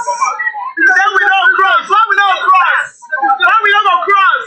We came to see the governor. We came to see the governor. We came to see the governor. We came to see the governor. We want to see the governor. Chief. We move. We move. We move. Enter drop per liter. We don't want to keep mercy. Enter drop per liter. Get a barricade. That's not what we want to see. Ẹ bọ̀ kí ló dé táwọn ti South West òfin ṣe gbogbo eléyìí? Ẹ̀yin ti South West kí ló dé tẹ́ ṣé ara ò ní ẹ̀yin ni? Ṣé àwọn eléyìí nìkan lára ní ni? Ṣé ara ò ní ẹ̀yin ni? Òun ni mo understand. Ẹ jẹ́ ká lọ wo àwọn eléyìí náà. Mo rí eléyìí náà láàárọ̀ ẹ̀. Ní màrí náà.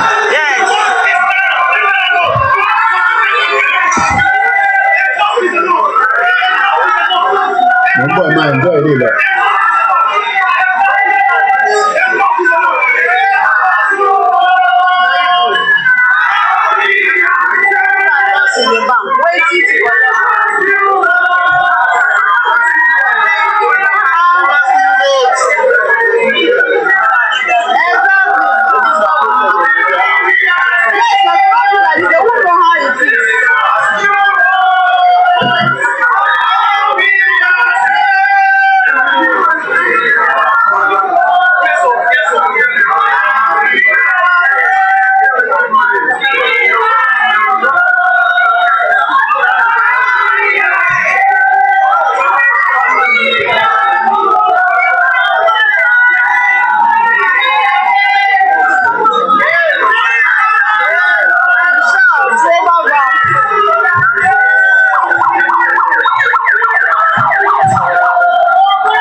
Tó ń jáde nísìn sáwọn lè lórí méjì ni ṣé ara ò ní aráàlú ni mo dẹ̀ ń sọ fún yín pé kò ń ṣàwà nìkan la máa ń protest àwọn kan tó lè lè nísìn. We no wan see anybody. Oya we no wan press. We are dey craze. We no gree. Oya lock everywhere. Lock everywhere. Open Johnson. Benin lele. Once again, I'm asking, Sowore call for protest against Buhari regime. Àwọn èèyàn ní support ẹ̀. Àwọn òdèlè French protester burned the French flag during the protest. Ilé iṣẹ́ ìṣẹ̀lẹ̀ ní ẹ wọlé ọ̀bọ̀n ẹ̀. Pẹ̀lú náà. everywhere ni protest máa ń wáyé lágbàáyé ẹ má máa jẹ́ kó máa sọ fún yín pé protest kò dáa ẹ má protest wọ́n máa pa yín ìmọ̀lélẹ̀. Clashes between the French police and protests continue to rock ẹ jẹ́ ká wo ilé nísìnyí. Ìwọ sórí rísì tá a bá ń sọ fún yín pé ní Europe wọ́n máa ń protest Koiki ò fẹ́ kọ́ ọmọ yẹn jáde torí bí ẹ fẹ́ fi gbowó ní nígbà tá a tàbí náà àfẹ́ anybody lówó mọ́ olúkálukú máa protest ládùúgbò ẹ̀ so that ẹ ní láti ṣe wàhálà búrẹ́dì mi ti jáde nínú toast ẹ má bínú mo ní láti lọ ṣe yẹn ebi ń pa mí.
Ọ̀pọ̀ fídíò yẹn ti tán náà pé ọ̀kan dẹ̀ ń pè wá ẹ má bínú ó dáa pé ọ̀kan ń pè wá ẹja gbé kọ́ọ̀lù ẹja lọ sọ́dọ̀ ìyá wa ẹja mìtì lè ẹgbọ́n sókè ìyá wa ẹ ti wà lórí ètò ẹ má bínú ẹ lè rẹ mo fẹ́ kẹ́ wẹ́nu mi ni o bírẹ́dà àtẹyin àti toast àti mílíkì gbogbo ẹ̀ là ń jẹ o ìgbà pé tọ́ra náà nìyẹn ẹgbọ́n sókè àgbọ̀ ìyá wa. Mr. Koiki ẹ wò ẹ bọ́lẹ̀ bẹ́ẹ̀ ìyà ò jẹ àwọn tó wà lé o èmi ò bìlíìfù pé ìyà ń jẹ wọn ìyà ò jẹ wọn tí ìyà bá jẹ wọn wọn bọ́ síta. pé àwọn tó wà ní pé ìyà ò jẹ wọn ìyà ń jẹ wọn. ìyà ò jẹ wọn ìyà ò jẹ wọn tí ìyà bá jẹ wọn wọn ò ní máa tẹ̀lé àwọn politician. ṣé ti eyín wọn ò ní máa tẹ̀lé wọn àní yóò jẹ wọn sẹ́ẹ̀ ìyà ṣẹ̀ṣẹ̀ bẹ̀rẹ̀ sí ní jẹ wọn ni ìyà ò tí ì jẹ wọn mi ò rí pé ìyà jẹ wọn torí pé bí wọ́n dúró de pẹ̀lú gbogbo nǹkan tẹ́ ti ń sọ látijọ́ yìí wọ́n sọ pé wọ́n ké tí sápò wọn gbọ́ nǹkan tí ẹ ń sọ àbí ibùdó gan kó má sí pé àwọn èèyàn agitate fún Yorùbá nation pẹ̀lú gbogbo situation bí wọ́n ṣe ń ṣẹlẹ̀ pẹ̀lú gbogbo nǹkan tó ń ṣẹlẹ̀ yóò yẹ kó bọ́ síta ṣẹlẹ̀ àwọn Yorùbá wa mi they are all gullible people mi ìmọ̀ nǹkan tó máa ń ṣe wọ́n èmi sọ ìyẹn ò tí ì jẹ́ wọ́n ṣẹ̀ṣẹ̀ bẹ̀rẹ̀ ni wọ́n jẹ́ stupid and bastard ìyá wọ́n ṣe lọ́mọ arábúrọ́dì tó ṣe fún wọn lówó tó bá yá wọn ní ríyàn tó fún wọn lówó.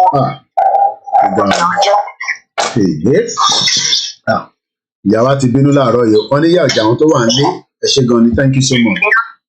yes sir àìsàn ìyá ò jẹ wọn tí ìyá bá jẹ wọn máa jà fẹ́tọ̀ wọn máa bọ́ síta. ẹ ṣé gan ni thank you so much. ẹ ká tún lọ wo protest míì tó tún lọ ní gbogbo àgbáyé káàkiri everywhere ni protest máa ń wà òótọ́ lélẹ̀ lọ́dọ̀ àwọn pé ti Europe náà lélẹ̀.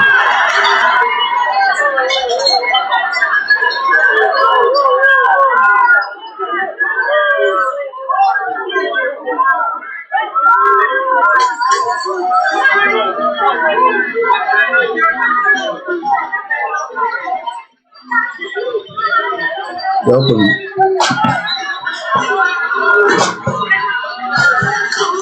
Alive.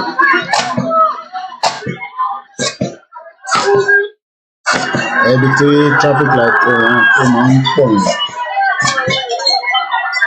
Ẹni ní àlọ́ program so timing ni ẹni láti tún ìgbà mi tó ní ti ìdílé. So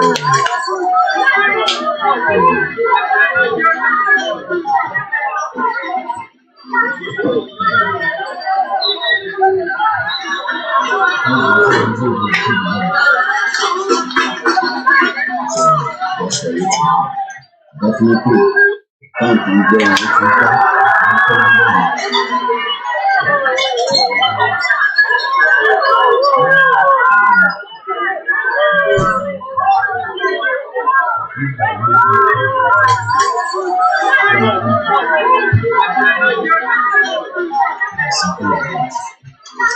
No, that's good.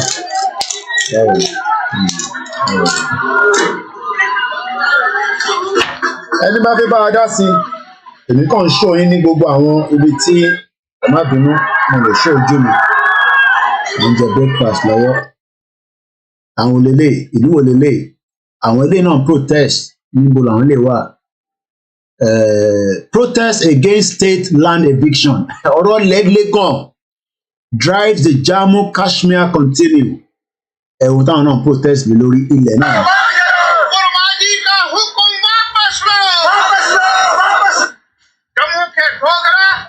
ẹ̀rọ pẹ́ nìkan bínú ni àgbáyé ni ilẹ̀ làwọn lè náà jà fún sẹ́yìn rí náà sẹ́yìn gbọ́. किसी भी सियासी पार्टी के साथ क्यों न ताल्लुक हो ये वोट बटोरने का सवाल नहीं है ये रोटी बचाने का सवाल है everywhere in the world àwọn máa ń sàpọ̀tọ̀ wọn.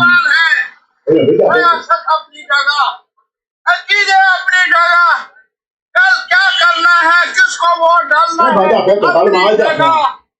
táwọn ilé tó ń jà fún tira wọn lọ máa jà fáwọn náà. ये जो हुक्मनामा जारी हुआ है बुलडोजर का हाहाकार मचाने का बंद करना होगा इस पर एक साथ मिलकर आवाज उठाना होगी. Everybody is fighting for something. हम सब लोग ये मैसेज हम मीडिया से भी यही गुजारिश कर लेंगे ये आवाम की आवाज है ये बेकस मजबूर लोगों की आवाज है इसको और फैलाना.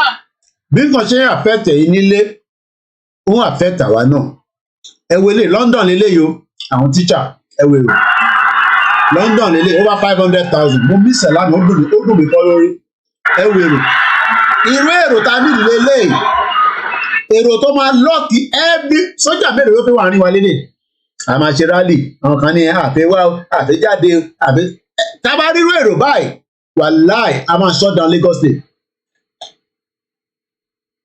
irú èrò báyìí rà nínú èrò yẹn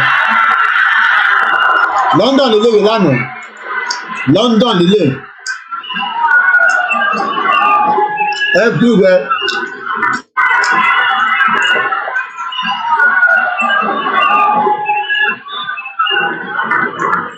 Everywhere was shut down. Ṣẹ̀fẹ́ dá sórí ètò ìyá mi. Ṣẹ̀fẹ́ dá sórí ẹni mà.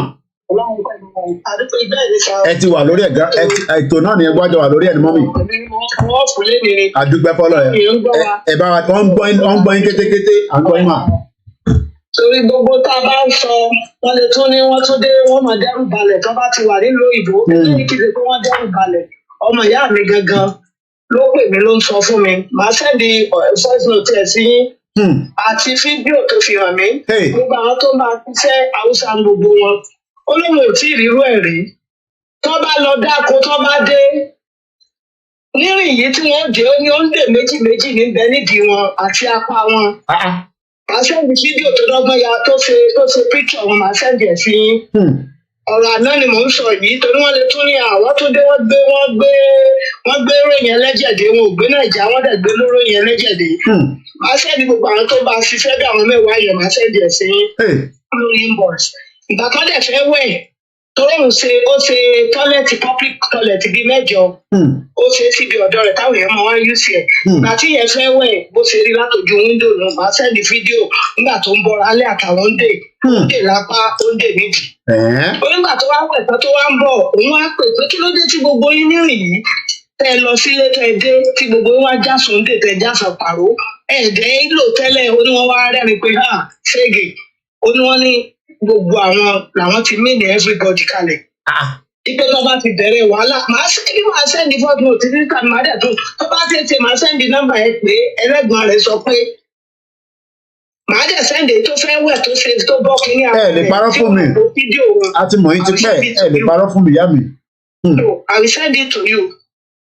So ó ní àǹtí àwọn ọmọdé díẹ̀ nítawà kan sọ nípa àwọn òdẹ́rù bẹ́nìbọ́dì o iye tí ìjẹ nàìjà tó téyà bá jẹ wọn bẹ́nìbọ́dì ò tẹ́lẹ̀ owó mọ́ wọn ó jáde síta torí wọn là kọ́ ọmọ wá bí à ń ké nítawà dẹ̀ rí là ń sọ fún yín gbogbo ẹ̀ náà ń pè mí rọ lẹ́yìn tó fi kálukú wọn ra ń jẹ sílé ọlọ́run ò ní dà gbogbo wa. àmì ọlọ́run àṣẹ́ni máa ń bọ̀ sí ní fídíò àti fọ́tò ti kúkú àṣẹ́ni ẹ̀ ti. ẹ ṣé gan ni mà ẹ ṣé gan ni èmi ni mà àmì jésì gbogbo ẹni tó bá fẹ́ pè ètò náà la ṣe wà lórí ẹ̀ live lẹ́wọ̀ ẹni right láti pè ṣé ta bá rírú èrò báyìí tó bá jáde ní stéètì kọ̀ọ̀kan kílẹ̀ rò pé ó máa ṣẹlẹ̀ nílẹ̀ Yorùbá lẹ́nu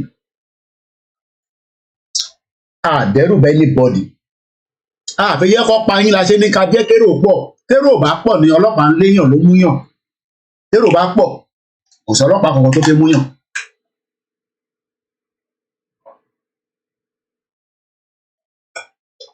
ẹ jẹ́ tún lọ wo bí àtúrí fídíò London protest mi ó dùn mí tí mo tètè capture pé London protest wà lánàá ẹ ṣé gan ni grandma tó pè mí tán nísìnyí ẹ jẹ́ tún lọ sórí Twitter kí n lọ wo London protest ok kọ́ọ̀ kan tó ń bọ̀ ẹ̀já tún wẹ̀ tó ń pè wá wàláì oúnjẹ tí mo ra jẹ yìí ó dé bẹ́ẹ̀ ìyá lálùbáríkà àmọ́ mi wà ojoojúmọ́ ló ń náwó ẹ káàbọ̀ sórí ètò ilẹ̀ tó rí sí nǹkan tó rí láàárọ̀ yìí mọ́mì ẹ mọ̀ pé ẹ tẹ̀lé mi lọ láàárọ̀ yìí náà ẹ tún tẹ̀lé mi lọ nísìnyí ọ̀nà àbáńdúró tì yín ẹ gbóhùn sókè mà. ẹ ṣé gan ni ẹ fi iṣẹ́ òkè gbogbo ọmọ Yorùbá kí nǹkan kan ní ó fún mi ní concern ó dẹ̀ ní question láti bèrè lọ́wọ́ ìjọba Nàìjíríà because àwọn ṣe rally tiwọn nobody attacks them. Okay. Rally or protest is a communication between the masses àti ìjọba. That's the way people can communicate to the government. Pé nǹkan báyìí a fẹ́, nǹkan báyìí a fẹ́. Ẹ wo àwọn teachers, look at how they protest. Àwọn nurses ti ṣe tiwọn, fire brigade ti ṣe tiwọn lù yìí. Everybody is coming out láti sọ ẹ̀dùn ọkàn wọn, láti fi ìwúnú wọn hàn, which is a communication káwọn èèyàn fi mọ nǹkan tó fẹ́ àti nǹkan tó fẹ́. Ẹ wo rally tẹ́ fi hàn wá ń sìn ọ̀ protest kò sí ọlọ́pàá tó lọ yìnbọn lù.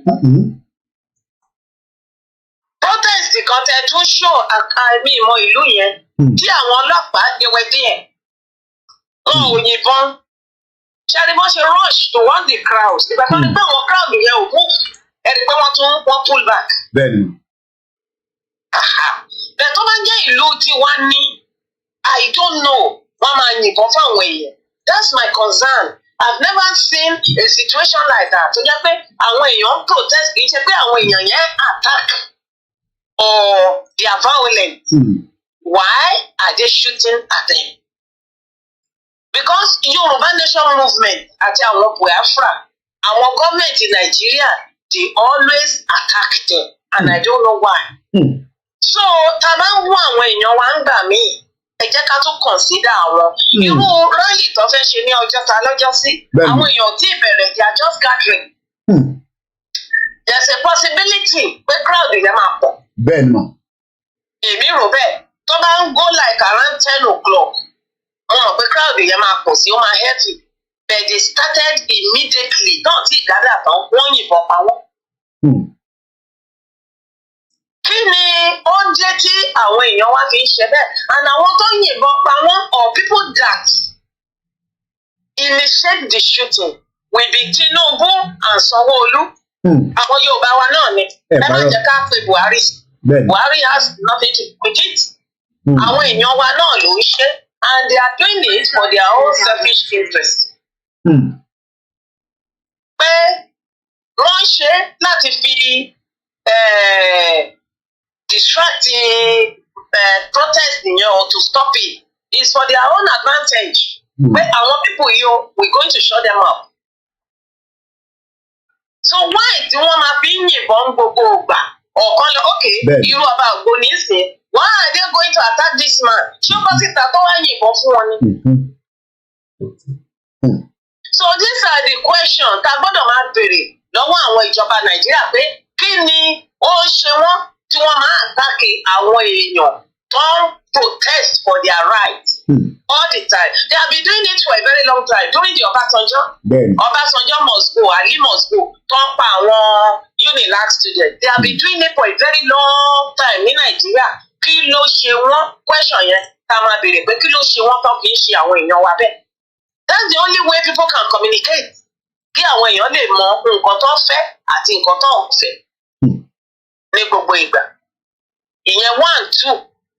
Secondly, election is going to hold or not going to hold kò lè solve the problem in Nigeria. The country has divided. The center has collapsed. Kò sí bí àwọn èèyàn yẹn ṣe lè darapọ̀ kán jẹ́ ìlú kan mọ́. There will be hatred. There's already division. Àwọn èèyàn dẹ̀ they cannot live together in peace. Fúlàní máa àtàkì àwọn aráàlú. Hausa náà máa ṣe. You know, there's a lot of problems nílùú yẹn. At the same time, the voice of the masses, the poor people, can never be heard. Torí àwọn olówó yẹn, àwọn politicians yẹn, wọ́n máa oppress wọn forever. So these are the issues. Tó jẹ́ pé àwọn èèyàn wá láti wò yẹ̀wò pé okay, what are we going to do? Protest wọn sọ pé Ìgbòho ni kó wá lead wọn. Why? I don't understand. Ṣẹ́rí kìíní kan ṣẹlẹ̀ ní Ondo State ní 1983. When the MPN turn rig election UPN. Kò sẹ́ni tó organize the protest. Nobody. Kìíní yẹn ṣẹlẹ̀ within half an hour. Àwọn èèyàn bọ́ sórí títì. They destroy wọ́n bà Àkúrẹ́ jẹ́ o. They turn Àkúrẹ́ upside down. But irú nǹkan burúkú yẹn kí àwọn èèyàn tó tún lè ṣe in that area, they have to think twice. Okay? How are people going to react? Reaction yẹn was fierce. Àtẹni tó lóògùn, àtẹni tó ní ojú òní, gbogbo wọn ló bọ́ síta. And it carry weight. Wọ́n jẹ́ káwọn èèyàn mọ̀ pé nǹkan tá a fẹ́ la fẹ́. So I think we have to retrace our step back to that period. Ká lè fi mọ nǹkan tá à ń ṣe àti Yorùbá. A mọ̀ pé movement wà divided. Bẹ́ẹ̀, we just pray that things are achieve èèmù wa. No matter the division, no matter what people are doing, no matter what they are saying, kán máa attack àwọn èèyàn, kán máa sọ̀sọ̀ kù sọ̀ ń pa wọn. Àwọn èèyàn ò ronú pé we are not helping the situation.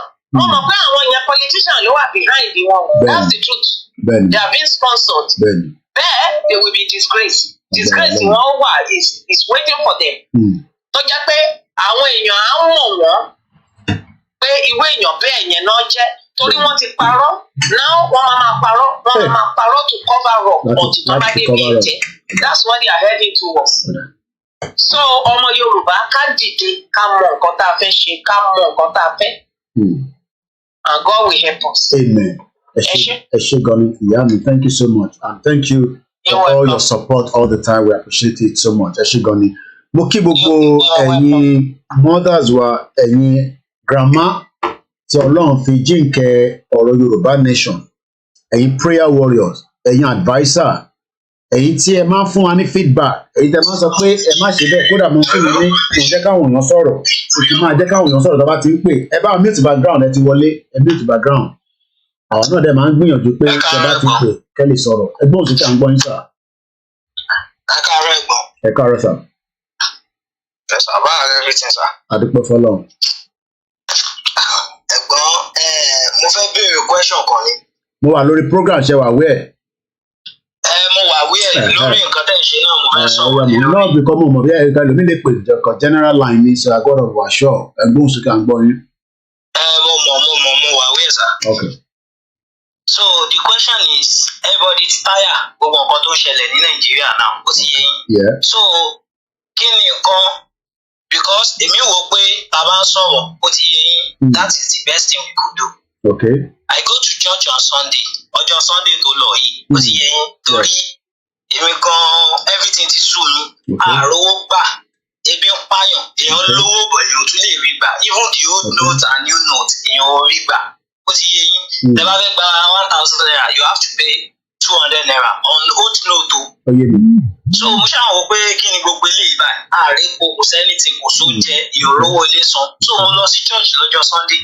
So they are talking about prayer. So I have to tell them pé nǹkan tẹ́ ẹ sọ yìí, ó ṣe prayer gangan ni. Jesus have tried his best. And problem ta ní gan nílùú yìí, ó ti yé yín pé àwa tó jẹ́ pé a jẹ́ Christian and Muslim yìí, àwa ní problem yìí, ó ti yé yín. Okay, tán bá fẹ́ dìbò, àwọn people yìí wọ́n máa wá sọ́dọ̀ wa, wọ́n máa sọ pé báyìí normal. Wọ́n á bèèrè lọ́wọ́ wọn pé okay, bọ́n ṣe ń wá yẹn, ẹ máa bá wọn sọ̀rọ̀ pé okay kán dìbò fún wọn o. Pẹ̀lú gbogbo nǹkan tó ṣẹlẹ̀ yìí, why is it hard for all the leaders to tell their members that this country cannot be fixed? That's my question. So the pastor was like, nǹkan tí wọ́n sọ yẹn kìnnìkan. So wọ́n ṣáà change ọ̀rọ̀ yẹn fún mi. Ó ti yé yín, wọ́n change ọ̀rọ̀ yẹn. Mo ṣáà sọ fún wọn pé nǹkan tẹ́mi ń jẹ́ kẹ́ mọ̀ nìyẹn. Wọ́n sọ fún mi pé ká má gbàdúrà pé wọ́n lè jí wa gbé. Àdúrà ń ṣe nǹkan tá à ń sọ yìí pé gbogbo àwọn tó ń jí gbé yẹn, àwọn náà ń gbàdúrà normal. Nobody is safe anymore. So you have to be telling people, ẹ máa sọ lórí ọ̀tà tẹ ṣe ń ṣe preaching pé ìjọba ọ̀run gbogbo ẹ̀yẹn, ẹ máa sọ lórí ọ̀tà pé nǹkan tó ń ṣẹlẹ̀ nílùú yìí kò make sense. Ẹ máa try láti máa sọ okay ẹ sọ fún wọn pé ìlú yóò ṣe fix pé everybody kó máa bá tiẹ̀ lọ. So the man now tell me that there is nothing like that. Ó ti yé yín pé kò sí nǹkan tó jọ irú nǹkan báyẹn pé kìíní. So after the service tí mo ṣáà change ẹ̀ they now call me pé kí n wá ọ pé nǹkan tí mo sọ yẹn pé kò ṣe pé wọn ò mọ̀ o, pé wọn ò mọ̀, but they cannot tell people. Wọ́n ní wọn ò lè sọ fáwọn èèyàn pé àwọn náà mọ̀ pé everything ti wà messed. Ó ti yé yín. So àwọn tó ń sọ yẹn fún mi pé òkè wọn ò lè sọ fáwọn èèyàn. So right now kí la fẹ́ ṣe? That is my own question, because bí mi ṣe wà yìí, anything that has to do with lórí burúkú ìbò náà máa ń dì í. Right from the beginning, mi ìdìbò rí mi ṣe voters card. Ó ti yé yín. Wọ́n lè ní tẹ́lẹ̀ṣẹ̀ bá ń jìyà olóòjọ́ a máa jẹ́ ń bẹ̀. Gbogbo àwọn olórí burúkú tó máa wáyé pé wèrè Tinubu yìí dé rẹ̀ bá. Sáwọn nìkan ló ń jẹ̀yà ni. Gbogbo àwọn tó yẹ pé àmọ́ pa ìgbà ló ń jẹ́. So what is the next thing now? Because gbogbo bí a ṣe ń jẹ̀yà everything yìí báyìí, kò sí business kankan ló ń ṣiṣẹ́ mọ́ Nàìjíríà. Kò sí nǹkan kan tó ń wọ́. Ó ti yé yín. Nothing is okay.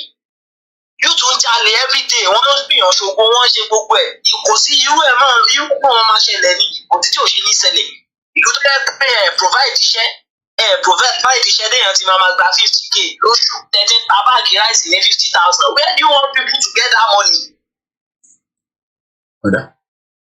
So my own question is, what's the next thing to do now? What's the next thing to do? Tàbá lọ jáde ẹ̀ sì pé okay o, abẹ́ protest. We are now into this game again. Yoruba nation so wọ́n máa kó pẹ̀lú àpá ìdìbòdì. Ó ti yé yín. Ẹlòmíì gan-an ó máa wọ pé ókè o.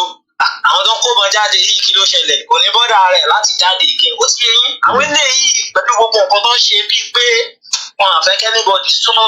Ó ti yé yín. Ẹ̀mọ̀ ó ti dé stage tó yẹ pé kò sẹ́ni tó lè sọ̀rọ̀ mọ́. So my question is, what's the next thing to do? Rí mi wò pé ká bá ń sọ̀rọ̀ yẹn, ọ̀rọ̀ yẹn ló máa dà. No problem. All right. What's the next thing to do? What's the next thing to do? Àbí ẹnìkan á pè wá sọ tó máa jẹ́ the next thing to do. Ẹ ṣé gan-an. À fún ẹ ní the next thing to do. Tàbá ṣe ń bẹ́ tó lọ. Ẹ ṣé gan-an. All right. How many people remember this video? Bí a ká máa tún fi fídíò ìran yín létí. Ẹ jẹ́ kí n play pẹ̀lú audio jáde nísìnyí. How many of us remember this video? Ẹ jẹ́ ká yọ audio jáde nísìnyí. This was during the COVID in Nigeria. This stampede is not caused by an incident that people are running away from. Far from it. It is a free-for-all, and hundreds have come from far and near to this warehouse in Osun State, southwest Nigeria, to help themselves. The foodstuff being carted away was stored by KOKORO, a private sector initiative supporting the fight to mitigate the effect. Not for sale noodles. Wọ́n dẹ̀ lọ store ẹ̀ pamọ́. Wọ́n fẹ́ lò fẹ́ election kó tó pé gbogbo yín lọ bust ẹ̀. Ṣé ẹ̀ tí jẹ́ tán báyìí? Ṣé gbogbo yín lẹ ti jẹ́ tán báyìí? Palliative bẹ́ẹ̀ ni Mr. Olúọmọ Adédèjì kì í jẹ́lẹ̀ tó sìn aside my brother. Ṣé ẹ̀ tí jẹ́ palliative yẹn tán báyìí? Gbogbo yín ti gbàgbé àbí ẹ̀ rántí mọ́? Ṣé mi ni mo tọ́jú palliative? Ṣé mi ni wicked person tó ní kó má pín palliative fún yín? Tí gbogbo yín bẹ̀rẹ̀ sí ń sunkún ebi ń pa yín o. Ẹ wo tọkọ sí lára not for sale noodles. COVID palliative. Private sector coalition against COVID. Wọ́n donated ní fún government. Àwọn government Ọ̀ṣun state lélẹ́yìí o ẹ ti gbàgbé. Àwọn government yín wá fẹ́ lò ó fún election. Bẹ́ẹ̀ni, one of them even use it for a birthday. Ẹ rántí? Let's continue. Initiative supporting the fight to mitigate the effects of the coronavirus. But to these people, at a time when they are feeling the crunch of the lockdown, first from COVID-19, then the end SARS. COVID-19, then the end SARS protest, Christmas has come early, bearing gifts. Still in the southwest, some looters in Ekiti State invaded the federal government silos and they agreed. Some looters. Kí ló dé tí ẹ tí lè ṣe the same thing nísìn? Ẹ ń dúró de Koiki. Kò wá ṣé gbà tẹ́ lọ loot eléyìí. Kí ló ṣe fún yín? Ṣọ́pa gbogbo yín. Ebi ò tí ì pa yín sẹ́ẹ̀ báwọn èèyàn ṣe ń sọ. Tí ẹni tó ń bèrè pé kí ni way forward? No, kò tí ẹ tí feel pinch yẹn. Ẹ tí feel pinch yẹn. Àbúrò mi yẹ yín nísìn. Kí ni mo sọ? Ẹ tí feel pinch yẹn. Ẹ tí feel pinch yẹn rárá.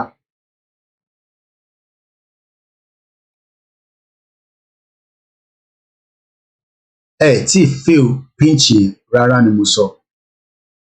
And this is where nígbà tẹ́ jáde tẹ́ lọ ṣe léyìí. Kí ló dé tí ẹ lè ṣe the same thing nísìn? Kálẹ̀ ń dúró dè. Let's go back again to the video. Development program. Àwọn tọ́jú oúnjẹ pamọ́ ebi ń pa yín. Ẹ lọ bọ́ọ̀sì ẹ bá mọ̀ pé ebi ń pa yín. Bó ebi ò tí pa yín náà. Ṣèbí sáìlò kan lẹ lọ bọ́ọ̀sì. Ṣé èmi mo ní kọ́ lọ bọ́ọ̀sì eléyìí nígbà yẹn? Ẹ já padà sẹ́yìn. Still in the southwest, some looters in Ekiti State. Ekiti lélẹ̀ ti ṣẹlẹ̀ o. Ekiti State. The federal government silos and the agric development program warehouse in Ekiti, the state capital, looting bagged items and other materials. In their large numbers, the people besieged locations, apparently to cart away food items, especially COVID palliatives, being witnessed in some other states across the country. Another part of Edo. In Edo State, crowds besieged Medical Stores Road in Benin City, where looters broke into a warehouse storing COVID-19 palliatives. Stop calling them looters. These are stuff to so why are you calling them looters? The politicians were going to use it for election campaign anyway. About the 1 o'clock, we're going to end the program. A young man who gained access into the warehouse through the back entrance is said to have fallen and died while attempting to escape with some items. This is Cross River State. Apparent surprise and delight also hit residents in Calabar, the Cross River State capital, and no one wants to miss out on the opportunity. Look up. Ṣẹ̀rí sójà, kí ni sójà lè ṣe? Èrò ìtí pọ̀ ní, ṣé rí sójà ní bíbá àbí sójà kọ́ láwọn eléyìí àti gúgúrú defense. térò bá pọ̀ kò sí nǹkan kan tí sójà máa ṣe torí èrò ìtì pọ̀ ni gbogbo ń ṣe ń béèrè pé Mr. Koiki what next ṣé nígbà tẹ́ jáde lélẹ̀ nígbà palliative ṣe sọ fún mi nígbà yẹn ẹ ló kọ́là. ẹ kò ṣe takuntakun. ẹ káàbọ̀ sà.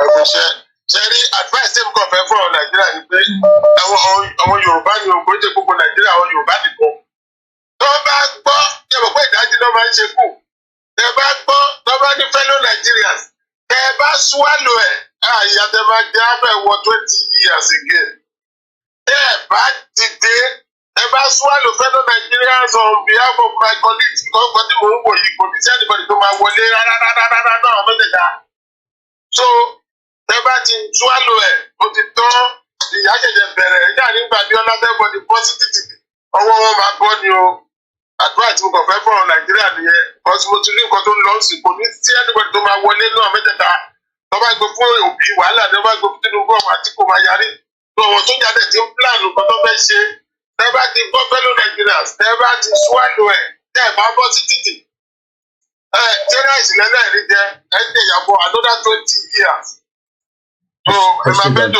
ẹ ṣé gan ni thank you so much ẹ ṣé gan ni bàbá wa ẹ wo àwọn sójà yìí pẹ̀lú ìbọn lọ́wọ́ kí ló lè rí ṣe nígbà térò ti ya bò wọ́n à ń sọ fún yín pé kò sí nǹkan tí sójà máa ṣe térò bá pọ̀ but nígbà tẹ̀lé ti ní ká ṣọ́tọ̀ so ẹ jẹ́ ká gba the next caller hello caller. Mr. Koiki ẹ kú bọ̀. ètò ni ẹ. ẹ kú iṣẹ́ ṣe rí nǹkan tó ń tẹ̀lé wọn Nàìjíríà ní ìgbésẹ̀ ẹjí ní sùúrù ló lọ fún tẹ́lí bí àwọn federal government bẹ̀rù olóyè Sunday Igboho wọ́n bẹ̀rù Nnamdi Kanu bẹ́ẹ̀ náà bẹ̀rù àwọn ọmọ amúgbó àwọn ọmọ àgbèrè rẹ̀. ẹ̀rí tó ti lọ ń kó wọn lẹ́kọ̀ọ́ sójà ti lọ ń kó wọn lẹ́kọ̀ọ́. àwọn tí gọ́ọ̀mẹ̀ntì bẹ̀rù àwọn ni wọ́n máa gbèrò àwọn ọmọ ọ̀tá yẹn wọ́n máa pè tó máa jáde rálì mọ́ níbo lọ́wọ́ wàhálà dé nìyẹn. bí wọ́n pẹ́ lọ́sẹ̀lẹ̀ ní sars. àwọn ọmọ ọ̀tá yẹn lọ́jà bí ó gbà sílẹ̀. kò sí gbogbo àwọn artist ọ̀dọ́ wọn gọ́ọ̀mẹ̀ntì òfò tó máa ń kó púpọ̀ yẹn àwọn ò lè jáde fúnra nù. níbi tó bá ti róúnjẹ jẹ tó ti máa bọ̀ pọ̀ bẹ̀ làwọn yẹn máa wá ṣẹ́ rí àwọn tí gọ́ọ̀mẹ̀ntì bẹ̀rù gbọ̀ngàn àwọn lọ́mọ̀ọ́ta. torí ẹ̀ ni wọ́n fi ń sábà ta sí wọn jù torí ọmọ nǹkan tó lè ṣẹlẹ̀. torí ẹwà àmọ̀ nǹkan tó ṣẹlẹ̀ tí ò jẹ́ pé rálì kó gbogbo orúkọ bẹ́ẹ̀ máa ṣẹlẹ̀ ilẹ̀ Yorùbá ni wípé gbogbo ọmọ tá à ń sọ ẹ̀ kò sí ètò ní mọ́tò nù kò sí ètò ń gọ̀kadà kò sí ètò ní ibi tó ń repó lọ́gbà tálẹ́ pé ọlọ́pàá gbọ́ bẹ̀rù wọn sójà bẹ̀rù wọn gbọ́ anybody ló ti yé so kò sí anybody tó lè jáde ìbẹ̀rù ti wà lára anybody wọn ó ti wà lára anybody ipe wọn tó bá jáde iṣẹ́ máa bọ́ lọ́wọ́ ẹ ní o tó bá jáde wọn á pa á ní o wọn á arrest ẹ ní o nǹkan tó ń ṣẹlẹ̀ gbọgbọ ni. bẹ́ẹ̀ èmi mọ̀ wípé àwọn wa la máa gbára wálẹ̀ kò dẹ̀ sí nǹkan tá a máa fi gbára wálẹ̀ bó ṣe wà yẹn wòtòwòtò ló máa end ẹ̀ tí ó bá ṣe wòtòwòtò níbi tá a lọ wòtòwòtò lẹ́dẹ̀ ti kàn lẹ́kọ̀ọ́ tán ó ti súnmọ́lé. ẹ ṣé gan ni bàbá àwọn ní ká lọ múra. thank you so much ẹ ṣé gan ni. mo kí gbogbo ọmọ Yorùbá. These are just a reminder of during the COVID. Ó dà ń pé just lélẹ̀ nígbà tí incident ẹ̀ ṣẹlẹ̀ just lélẹ̀. Is this the government we vote for? Mr. George mo kí o bẹ̀rẹ̀ tètè wọlé ìjáyà ẹ̀gbọ́n mi mo kí. mo ń bèrè náà ni. orí wa orí àwọn tí wọn pé tẹ́lẹ̀ orí wọn tó ń burú yẹn tí wọn ọmọ ráì tí wọn ọmọ nẹ́ẹ̀sì dùdú orí wọn ká tó pé. nígbà tí bàbá wa sí ẹ̀ka ẹ̀ tó ń pariwo tó ń sọ̀rọ̀ pákúrò tí wọ́n jẹ sínú wọn di pélépo tó wà lẹ́sìn wọn tó nísìnyí nígbà tó jẹ́ pé èèyàn kan tó lówó kan tí ò wá rówó pa tí ò mọ bó ṣe máa jẹ jẹ́pọ̀ wá ní ìlànà báyìí. ó máa sọ̀rọ̀ pé ọ̀pọ̀ tó máa bẹ̀ nìyẹn inú ìkẹ́kọ̀ọ́ ni mò ń yọ̀ torí ọ̀run yapọ̀ ni kì í ṣe ọ̀rọ̀ ẹnìkan tẹ́bí bá pa front and back sí wa lára gbogbo ọlá máa bọ́. ẹ gbàgbé ní pàtí sójà ẹ gbàgbé pé wọ́n gbé K47 tó bá rí wa táyé fi bá pa wá tá a bá gbọ́ síta tán wọ́n máa sá. nǹkan tó wà bẹ́ẹ̀ nìyẹn sáré kọ́ tí mo fẹ́ sọ nìyẹn. ẹ ṣé gan ni thank you so much. nígbà táwọn bá fẹ́ ṣe rally ẹ̀wọ̀n tó máa kó sójà jáde rẹpẹtẹ àtọlọ́pàá ajagbọ́n tó máa ń sọ. Present here at the FOLAYEMI Park in Ojota, Lagos, which is a proposed venue for the Yoruba. This was the 2021 nígbà tá a fi ṣe rally kẹ wá lọ compare sí Kano Buhari Stone kẹ wo tó ṣẹlẹ̀ ní Kano ká lọ wo yàtọ̀. Are we sure we are living in two different countries? Kano lele ẹja wo fídíò yìí ẹ wo Kano resident stone President Muhammadu Buhari. In Kano State today during the visit of President Muhammad Buhari. Helicopter gan le wálẹ̀. For the commissioning of some projects. Wọ́n jókòó fẹ́lẹ́ ẹ wò kó bó ṣe lọ lókè ẹ wò kó àbẹ́ ìrókò sẹ́yìn ọmọ Yorùbá ẹ̀ ń rí òkò wọ́n ń jù fún helicopter. Ọlọ́pàá tẹ rí dà ní bíbáyìí sójà tẹ rí dà ní bíbáyìí ẹ wo bíbáyìí nísìn ọjọ́ ta lélẹ́yìí olórí burúkú ọmọ àlè Sanwó-Olú àti speaker àti deputy speaker àtàwọn olùṣe olórí burúkú every shit hole representative in Lagos ẹ wo ọlọ́pàá tó kọ ẹ wo sójà tó kọ jáde ní Lagos State ẹ compare sí Buhari maybe I should do something ẹ jẹ́ n gbé nǹkan kan wá mo fẹ́ kájọ máa rí ní the same time so that ká lè rí pé we are not in the same country as a lot of you are thinking. Nigeria is not the same country. I just pity a lot of you. Mo ń bọ̀ mo fẹ́ ṣe nǹkan kan mo fẹ́ kájọ máa wo the same video yẹn lẹ́gbẹ̀gbẹ̀ ara wọn ká wá béèrè pé ta là wá ṣẹ̀ the southwest. Àwọn politicians yìí ni àwọn politicians yìí ni wọ́n ò fẹ́ jẹ́ kí ẹ rí ọ̀nà lọ. Ẹ jẹ́ ká lọ mú fídíò yẹn jáde dáadáa. Màá dẹ̀ gbé ọ́díò ẹ̀ jáde. There was pandemonium in Kano State during the visit of President Muhammad Buhari to the state. Ti Kano nìyẹn ló ń lọ. Ẹ jẹ́ ká wá wo ti Èkó. Ẹ bá wo méjèèjì o.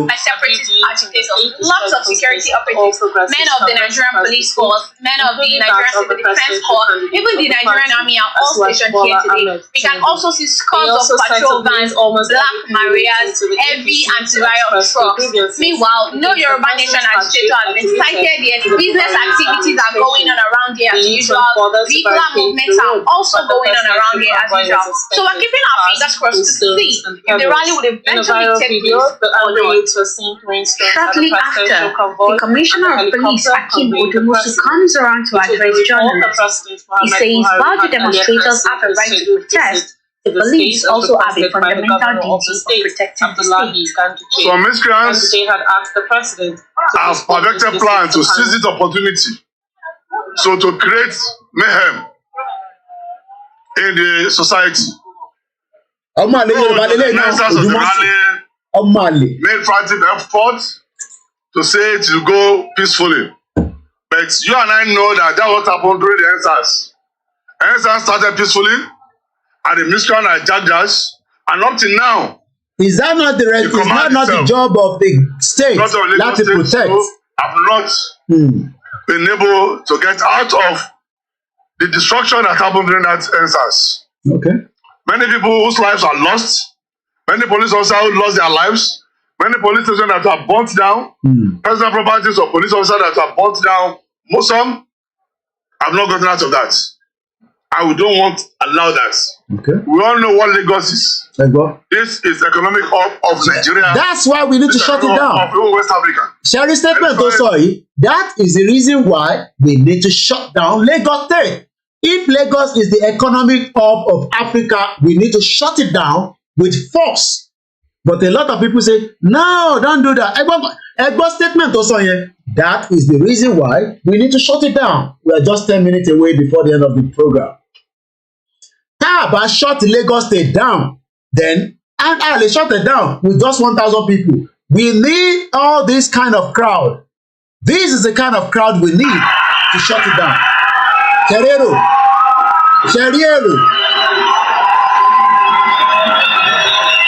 This is the kind of noise. This is the kind. Kabaniru crowd back pẹ̀lú noise yìí. There is no way they can defeat us. But because tí rí irú noise ìyẹn ni ó ṣe lẹ́nu ẹ̀ ṣe ń jam pátá níbí báyìí. Others. We all know what Lagos is. This is the economic hub of Nigeria. Economic hub of Nigeria and Africa in Lagos State. And tell about to shut it down. That's it. This is the economic hub of even West Africa. Any scientists in Lagos now are trying the whole country. I'm gonna take this is the last caller. I share briefly. Come on, because 1 o'clock. So about to my lord, I want your mama to she line. I tell you, yeah, goes okay. Hello, Mr. Koiki, Kaso. Kaso, sir. Better. Kú iṣẹ́ takuntakun lọ́wọ́ máa gbé ilé kẹ́ lọ́wọ́ tẹ̀lé lẹ́yìn láéláé. Ní jíjábọ̀ kú iṣẹ́ takuntakun. Ṣé rí ìbẹ̀rù ṣé rí nǹkan tó ń ṣẹlẹ̀ sí lọ́wọ́ ni pé ìbẹ̀rù EndSARS protest yẹn ìbẹ̀rù yẹn ṣì wà lọ́kàn ọ̀pọ̀lọpọ̀ èèyàn. Ṣùgbọ́n kò sí nǹkan tá a ṣe a máa jáde náà ni. Tí àwọn èèyàn bá jáde síta tó pọ̀ kò sí nǹkan tí ọlọ́pàá lè ṣe kò sí nǹkan tí sọ́jà lè ṣe. Lẹ́nu sí nǹkan tí ọ̀gá pólísìmà yẹn sọ kò sí wòtòwòtò náà máa padà wáyé náà ni. Torí ní báyìí kò sí nǹkan téèyàn lè jẹ. Kò sí owó ní ATM, kò sí owó ní báńkì, kò sí àwọn PS gan owó gbà. Àdè lè kọ̀tínù báyìí. So a máa jáde náà ní a máa jáde náà ní a máa jáde náà ogun. The protesters say they will not back down in their demands for self-determination. It's our right as a Nigerian to tell the government that they are cheating us. Okay. Nígbà tí mo dé Èkó ní 2001, ọmọ ìdí náà ra búrẹ́dì 15 naira ní owó oúnjẹ mi àárọ̀, búrẹ́dì 5 naira, ẹ̀wà 10 naira. Ṣáàlè rí wẹ̀rà lẹ́nu mọ́ kò sí mọ́. So ẹni tó bá lójú oorun á mọ̀ pé kò sí nǹkan nílùú ìmọ̀ kò sí nǹkan Nàìjíríà mọ̀ kò Nàìjíríà ti tún. So a gbọ́dọ̀ jà fúnra wa ni. A lè dúró dé ẹnikẹ́ni kó agbá wa sílẹ̀. A gbọ́dọ̀ jà fúnra wa ni. Ọlọ́run máa jù wá lẹ́yìn o. Thank you so much. This is Oba Ogboni that is now under, his life is under threat by the same government. Ṣé bá ṣe fẹ́ máa bá lọ lélẹ̀ kọ́ máa threaten wa ẹni tó bá mẹ́tọ́ ń pè lọ́bọ̀ Ògbóni gbẹ̀yìn ẹ ṣe pé ẹ ṣe sùúrù láti fẹ́ parí program má ṣe parí program gbogbo ẹ máa ń fẹ́ pè ẹ jẹ́ àpadà sí tí arákùnrin sọ. Anybody to create any, so that's why we don't want anybody to create any security breach for Lagos. And that's why we advise them. And if we can make sure that that security breach, we take it down. But ọ̀pọ̀lọpọ̀ fẹ́ mọ̀ kí la máa ṣe rí torí pé ojú kan ni wọ́n rò pa fẹ́ lọ. The moment tá a bá ti kúrò ní ojú kan ẹ má bínú ọgbà ẹ̀dẹ̀ fẹ́ pè mo ní láti lọ ní 1 o'clock mo ní nǹkan tí mo fẹ́ ṣe lẹ́yìn.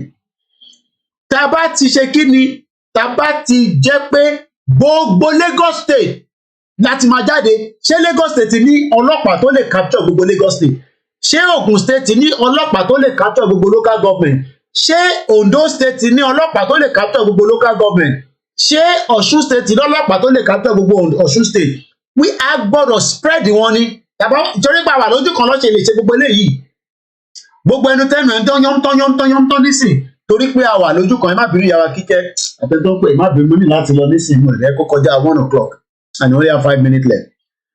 Torí pé a wà lójú kan ní Ọjọ́ta ẹ wo ohun tó ń ṣẹlẹ̀ nísàlẹ̀ nínú fídíò tí àwọn ti Kánù ṣá lè fi compare are we the same ẹ wo Kánù tó ṣe ń ju òkò fún Buhari ẹ jẹ́ tó lọ wábi tó ti ń ju òkò dáadáa ìkan tẹ̀ wà tẹ́ pé ìyẹn wà glẹ́rẹ̀ ilé ẹ jẹ́ ká wo ilé nísìn.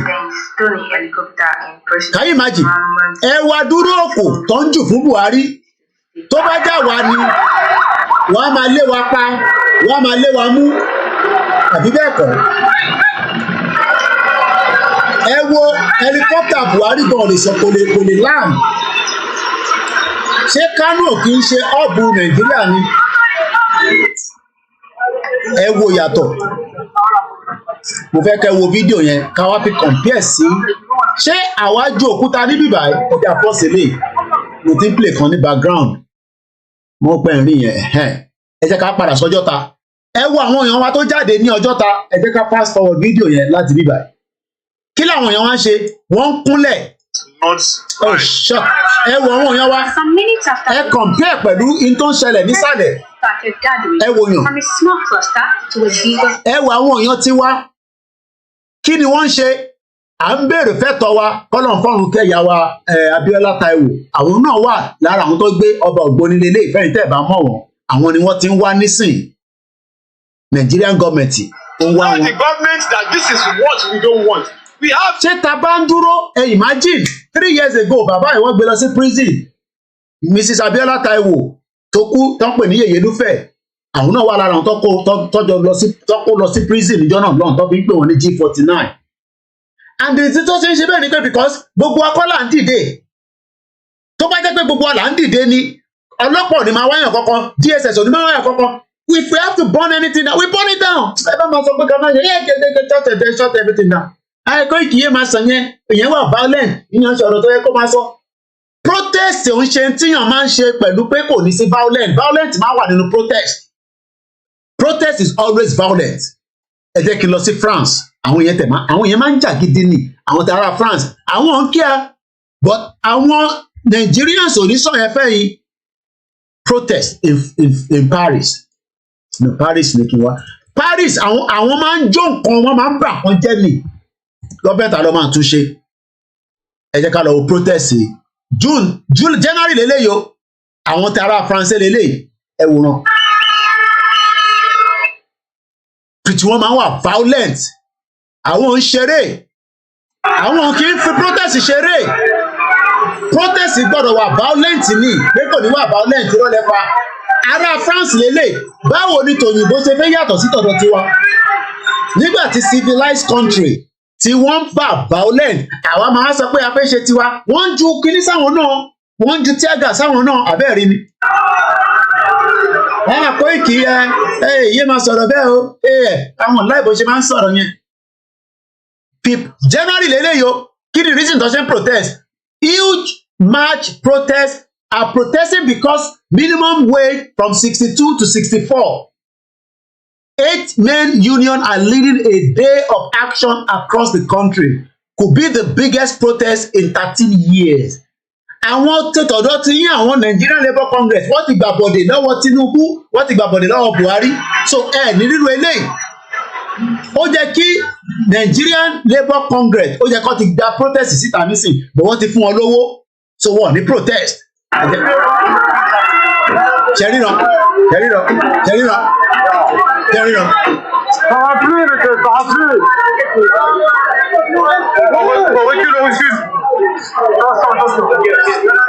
ṣẹ̀tẹ̀ láwọn Paris àwọn ará France yẹn àwọn ọ̀tẹ̀ ìgbàgbó rárá òlélẹ̀.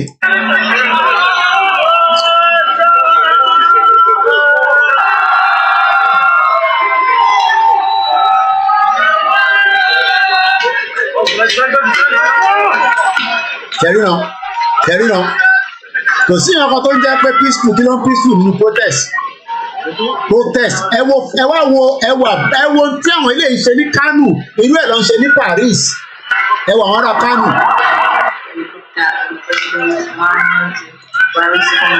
but àwa nísìn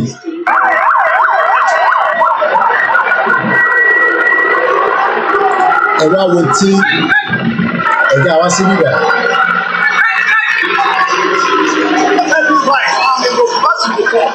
I came from Olayomi compound in Kwara State.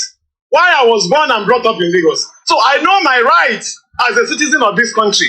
If everybody is running, I mustn't run. Our tradition will tell us what to do. And when we are doing all these things, we have every right to ask for anything we want. So we want Yoruba nation now. If the government is doing what is expected of them for years, we wouldn't have come out to fight. We wouldn't have come out to say anything about this. We wouldn't have come out to tell them we are living. But it's high time we leave. We let thank God that no violence. And everybody has known that Yoruba people, we are decent people. And it was based on that you can say everybody, everywhere is calm, that want to pass a message to the whole world that Yoruba nation no going back. And we are going to actualize it. No go back. You want too much for Nigeria. They are disturbing us. They are disturbing innocent. They are disturbing innocent. They will see the criminal, they will not arrest them. They will come and arrest the innocent. Things have obviously taken a dramatic turn. All I can say is the protesters came out of nowhere with their banners raised chanting solidarity songs. the police began using water cannons and tear gas in a bid to disperse. Why is the police using the water cannon? Even louder following the police action. Convener of the rally and Yoruba Nation agitator Sunday Adeyemo, popularly known as Sunday IGBOHO, has been declared wanted by the Department of State Services (DSS) for allegedly stockpiling arms following the raid of his Ibadan residence by the secret police. Abisola Adebayo, TV 360, Lagos. So it is entirely up to every one of us to understand that we are not one and we can never be one in what is known as Nigeria today. Have a very good afternoon. Thank you so much to everyone that is able to join us from migrating from the Starr Radio UK into, we've done another 1 hour. We did about 1 hour on the Starr Radio and we've done another 1 hour 20 minutes.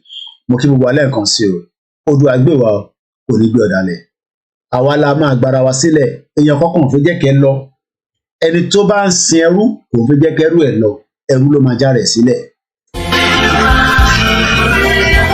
Orílẹ̀-èdè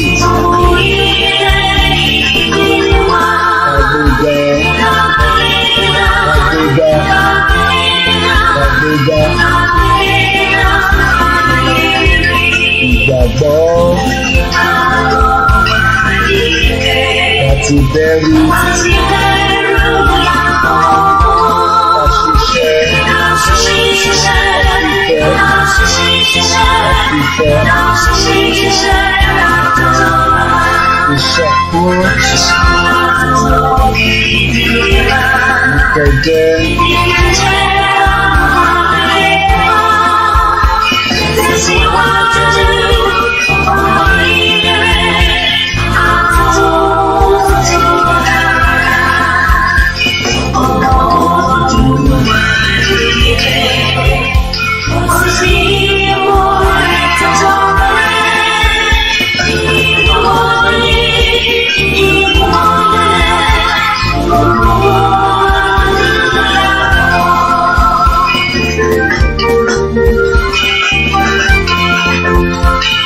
ẹgbọ́n mi ṣẹ́gun ọmọ sọ́ńkì àgbèrè jù bẹ́ẹ̀ lọ ó dàbọ̀. wọ́n ní nàìjíríà lè sunkún ẹ̀rí bẹ́ẹ̀ gbà nàìjíríà tó fẹ́ ní education tó fẹ́ ní health infrastructure wọ́n fẹ́ ní ohun kan náà fẹ́ ní ẹ̀wá náà fẹ́ ní ìbọ̀dọ̀ sunkún yẹn náà nígbà yẹn. gbogbo kọ́ọ̀pù tí ẹ gbà ìwọlé ni mo rí.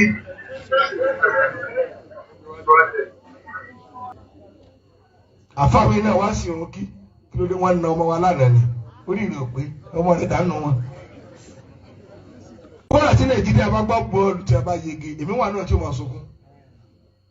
ẹ yege ń bi eré pa ẹ fẹ́lì níbi gbogbo nǹkan kò sẹ́dù kéde kò sí ń pa. gbẹ̀yìn kọsẹ̀ kò lè rí oògùn lọ́sípítà kò sí náà kò sómi wọ́n bóònù ọ̀nà lọ ọdún mẹ́fà wọn ò ní sí eruku ó pàrọ̀ àdúgbò tán.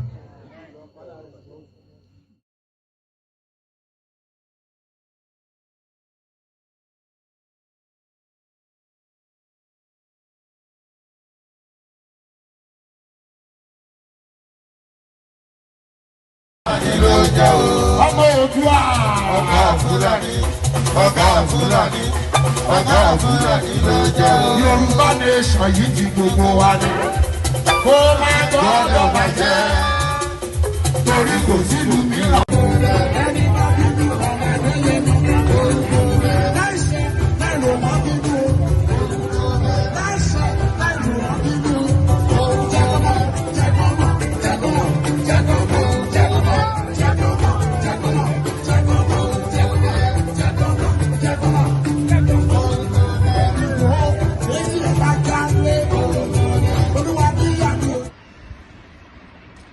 Life is so funny. You come with nothing, then fight for everything, and later leave everything and go back with empty hand.